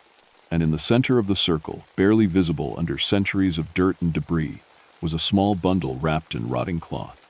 "I moved one of the stones," Dr. Mills whispered. "Wanted to carbon date it." She appeared. Said I'd broken the seal. Said I'd die old and alone. Everyone I ever loved already dead. Everyone who would remember me gone. Tears ran down her wrinkled face. "My children. Did I have children? I can't remember. Did I have a life before this?" Ezra made that sign again, the one to ward off. "Evil. Where's the circle?" "North Summit, half-mile up." "Doctor." Mills's breathing was getting worse. "Don't go. She's waiting. She's always waiting." "We have to," I said. "We have to end this. Can't end it. Too old, too powerful. The mountain is hers now, forever hers." "Doctor." Mills slumped forward, and I heard her last breath rattle out. She died looking about 80 years old, her whole life stolen in a single night. I wanted to vomit. I wanted to run down the mountain and never come back. But I thought about Jennifer Walsh, frozen solid, Marcus Thompson, burned alive, Dr. Mills, aged to death. And I thought about all the other people who would come to this mountain, innocent hikers and campers who had nothing to do with witch trials and colonial justice.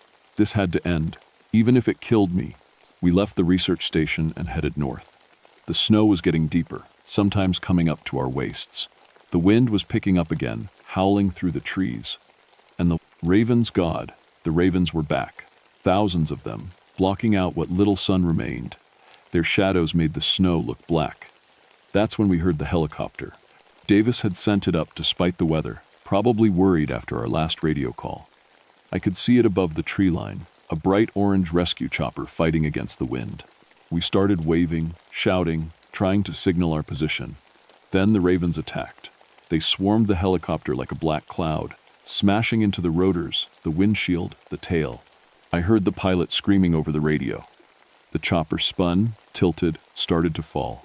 It crashed into the trees about 200 yards from us, and I heard the explosion, saw the fireball rise into the gray sky. Tim Bradley was piloting. Ezra said quietly, "Good man, good friend. 4 deaths now. 4 people dead because a witch wanted revenge on my family. I'm going to kill her," I said. "I don't care if she's already dead. I don't care if she's a ghost or a demon or whatever. I'm going to end this." Ezra put his hand on my shoulder. "Then we better hurry, before she kills us first." We found the stone circle just before dark. It was exactly like in Dr. Mills's photograph, ancient rocks arranged in a perfect circle, maybe 30 feet across. Strange symbols were carved into the stones, old Cherokee markings mixed with something else, something older and darker. In the center of the circle was a small mound of stones, and underneath those stones, I knew, were the bones of Elspeth Crane. The temperature dropped to what felt like 20 below.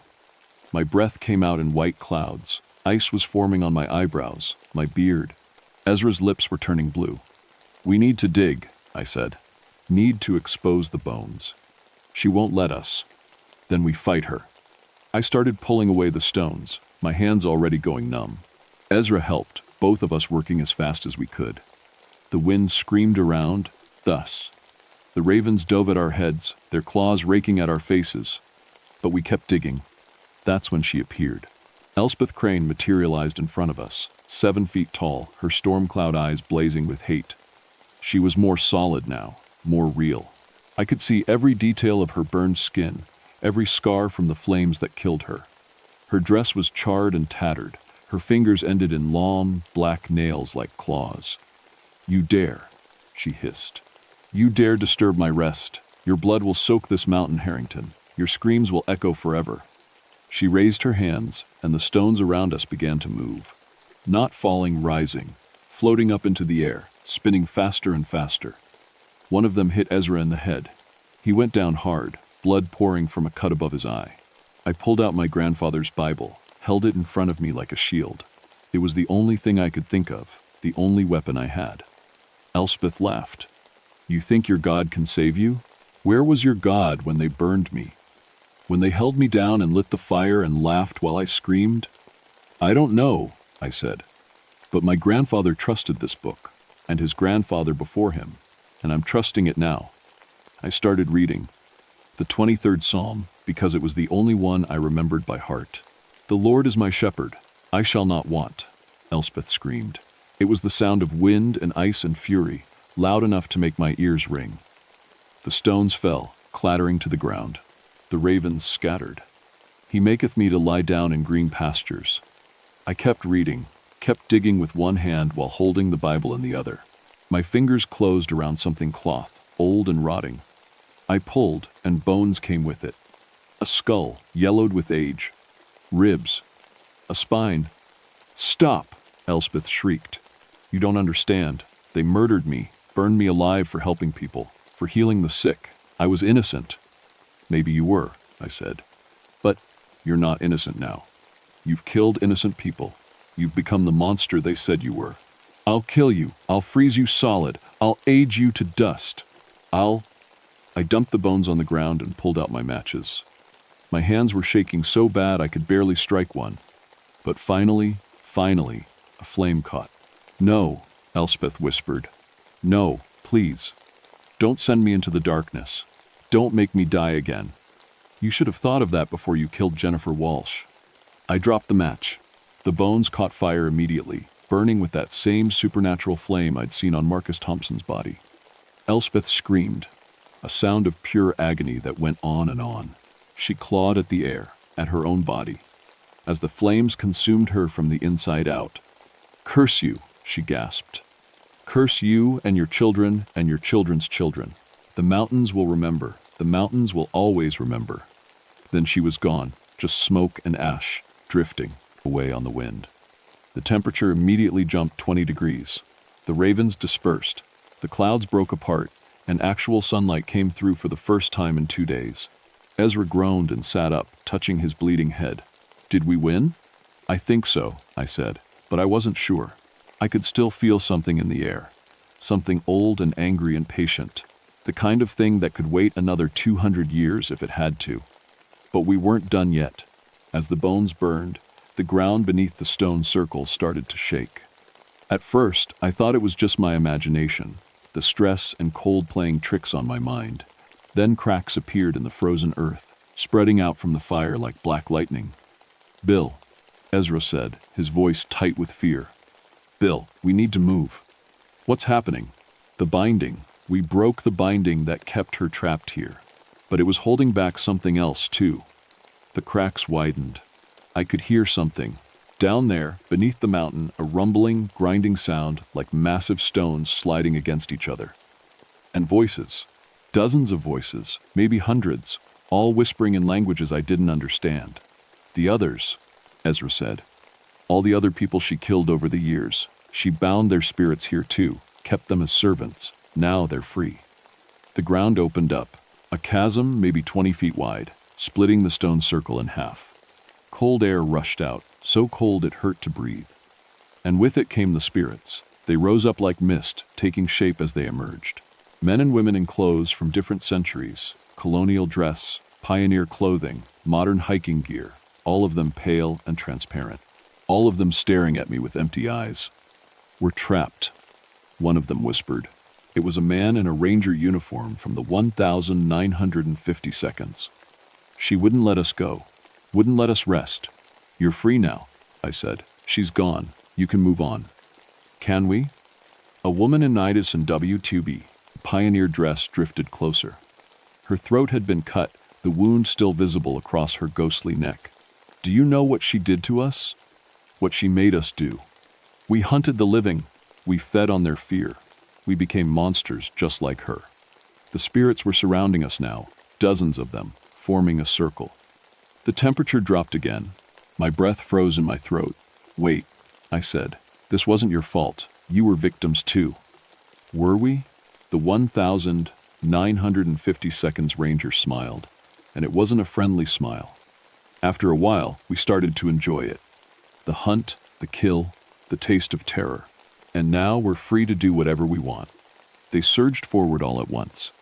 I grabbed Ezra and pulled him toward the edge of the chasm. It was a crazy move, suicidal probably, but the spirits were between us and any other escape route.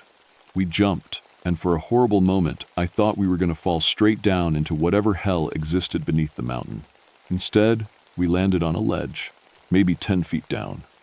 The impact knocked the wind out of me, and I felt my ribs crack. Ezra wasn't moving. Blood was pooling under his head. "Ezra!" I shook him, got no response. The spirits appeared at the edge of the chasm, looking down at us.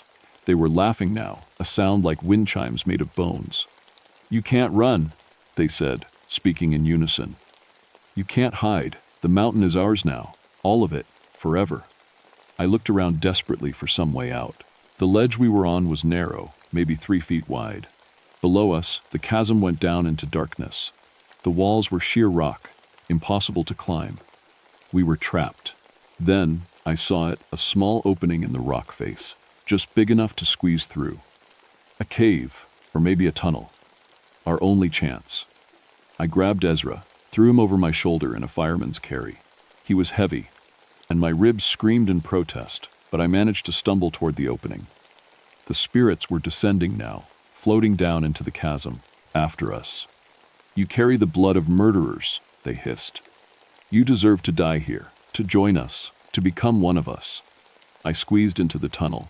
It was tight, barely wide enough for my shoulders, and I had to drag Ezra behind me. The spirits followed, their translucent hands reaching for my ankles. One of them got hold of my boot, and I felt cold shoot up my leg like poison. "No," I kicked, connected with something that felt like frozen air. The spirit let go, howling. The tunnel went deeper, darker. I couldn't see anything, just felt my way forward with my free hand while dragging Ezra with the other. My ribs felt like they were on fire. Every breath was agony, but I kept moving because stopping meant dying. Then I saw light ahead, actual daylight streaming through a crack in the rock. I pulled Ezra toward it, squeezed through the opening, and we tumbled out onto a snow-covered slope. We were on the north side of the mountain, about halfway down. The forest stretched out below us, and beyond that, I could see the road. Tiny vehicles moving like toys. The spirits didn't follow. Maybe they couldn't leave the chasm. Maybe sunlight hurt them. I didn't know and didn't care. We were alive. Ezra groaned and opened his eyes. "Did we make it?" "Yeah," I said.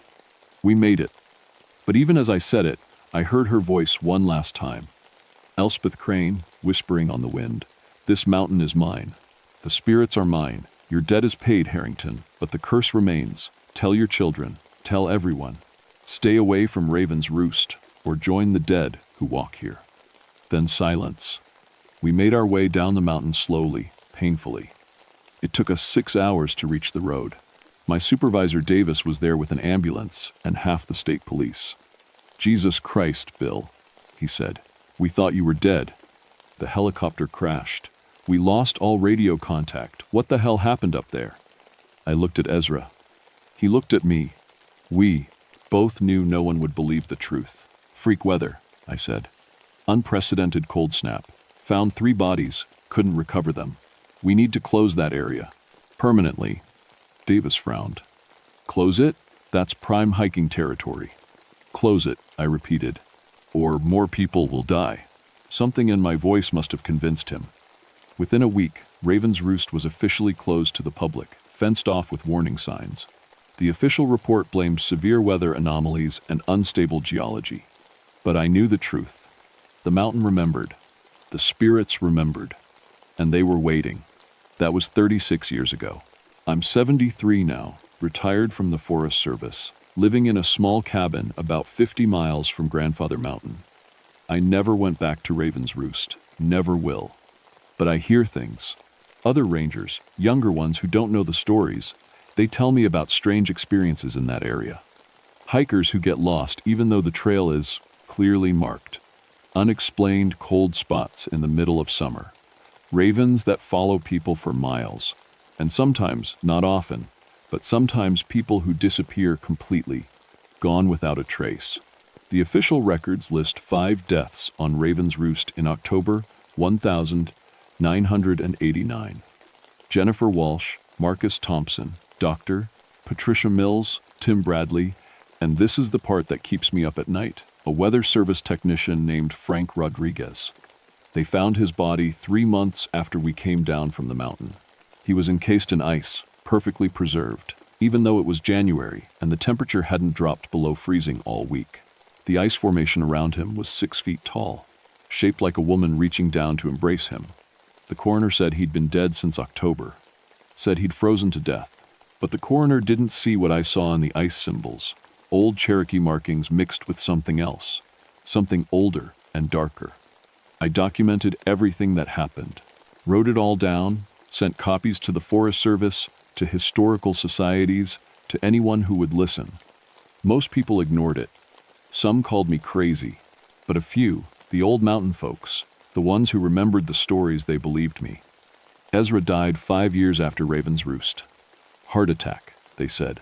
But I went to see him right before the end, and he told me something that made my blood run cold. She came to me in a dream, he said. Elspeth said the binding wasn't broken, just changed. Said the spirits are still there, still hungry, still waiting. Said one day someone's going to cut down those warning signs, going to open that trail again, and when they do, he died before he could finish the sentence. I've spent the last 3 decades researching Appalachian witch legends, traveling to other mountains, talking to other rangers and guides, and I found something disturbing. Something that suggests Raven's Roost isn't unique. There are dozens of peaks throughout the Appalachians with similar stories. Places where accused witches were executed. Places where the old-timers refused to go. Places where people disappear and the weather does impossible things. All of them have stone circles. All of them have ravens. I think the witch trials in these mountains didn't end with execution. I think they created something worse. Something that's been waiting, growing stronger, feeding on the fear and death of innocent people who stumble into the wrong places.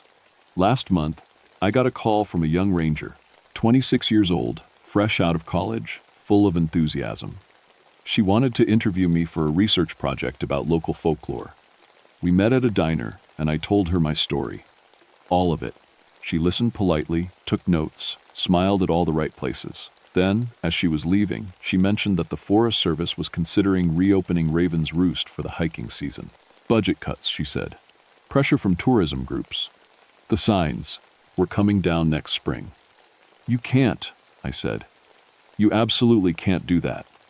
Mr. Harrington, with all due respect, that was almost 40 years ago. Whatever happened up there, it's over now. I wanted to argue. Wanted to tell her about Frank Rodriguez, about the ice shaped like a woman, about Ezra's warning, but I could see in her eyes that she'd already made up her mind. I was just a crazy old man with crazy old stories. So I'm writing this down, publishing it where people can find it, where maybe, hopefully, it'll make someone think twice before hiking up to Raven's Roost when they reopen it. If you're reading this, if you're planning to visit the Grandfather Mountain area, please listen to me. Stay away from Raven's Roost. Don't let the beautiful views tempt you. Don't let the adventure of a supposedly haunted trail lure you in. The mountain remembers. The spirits remember. And they're hungry. Some debts can't be paid with one life. Some curses can't be broken with fire and prayer. Some places should stay closed, stay forgotten, stay cursed. Because the alternative is worse than any witch's revenge. I see them sometimes, in my dreams. All the people who died on that mountain. Jennifer Walsh, with her frozen eyes. Marcus Thompson burning forever. Dr. Patricia Mills, aging and aging, never quite dying. And the others, the hundreds of others who died over 2 centuries, all trapped in the stone circle, all waiting for the next fool who doesn't believe in mountain witch stories. I believed. God help me, I believed too late. And if you're smart, you'll believe too.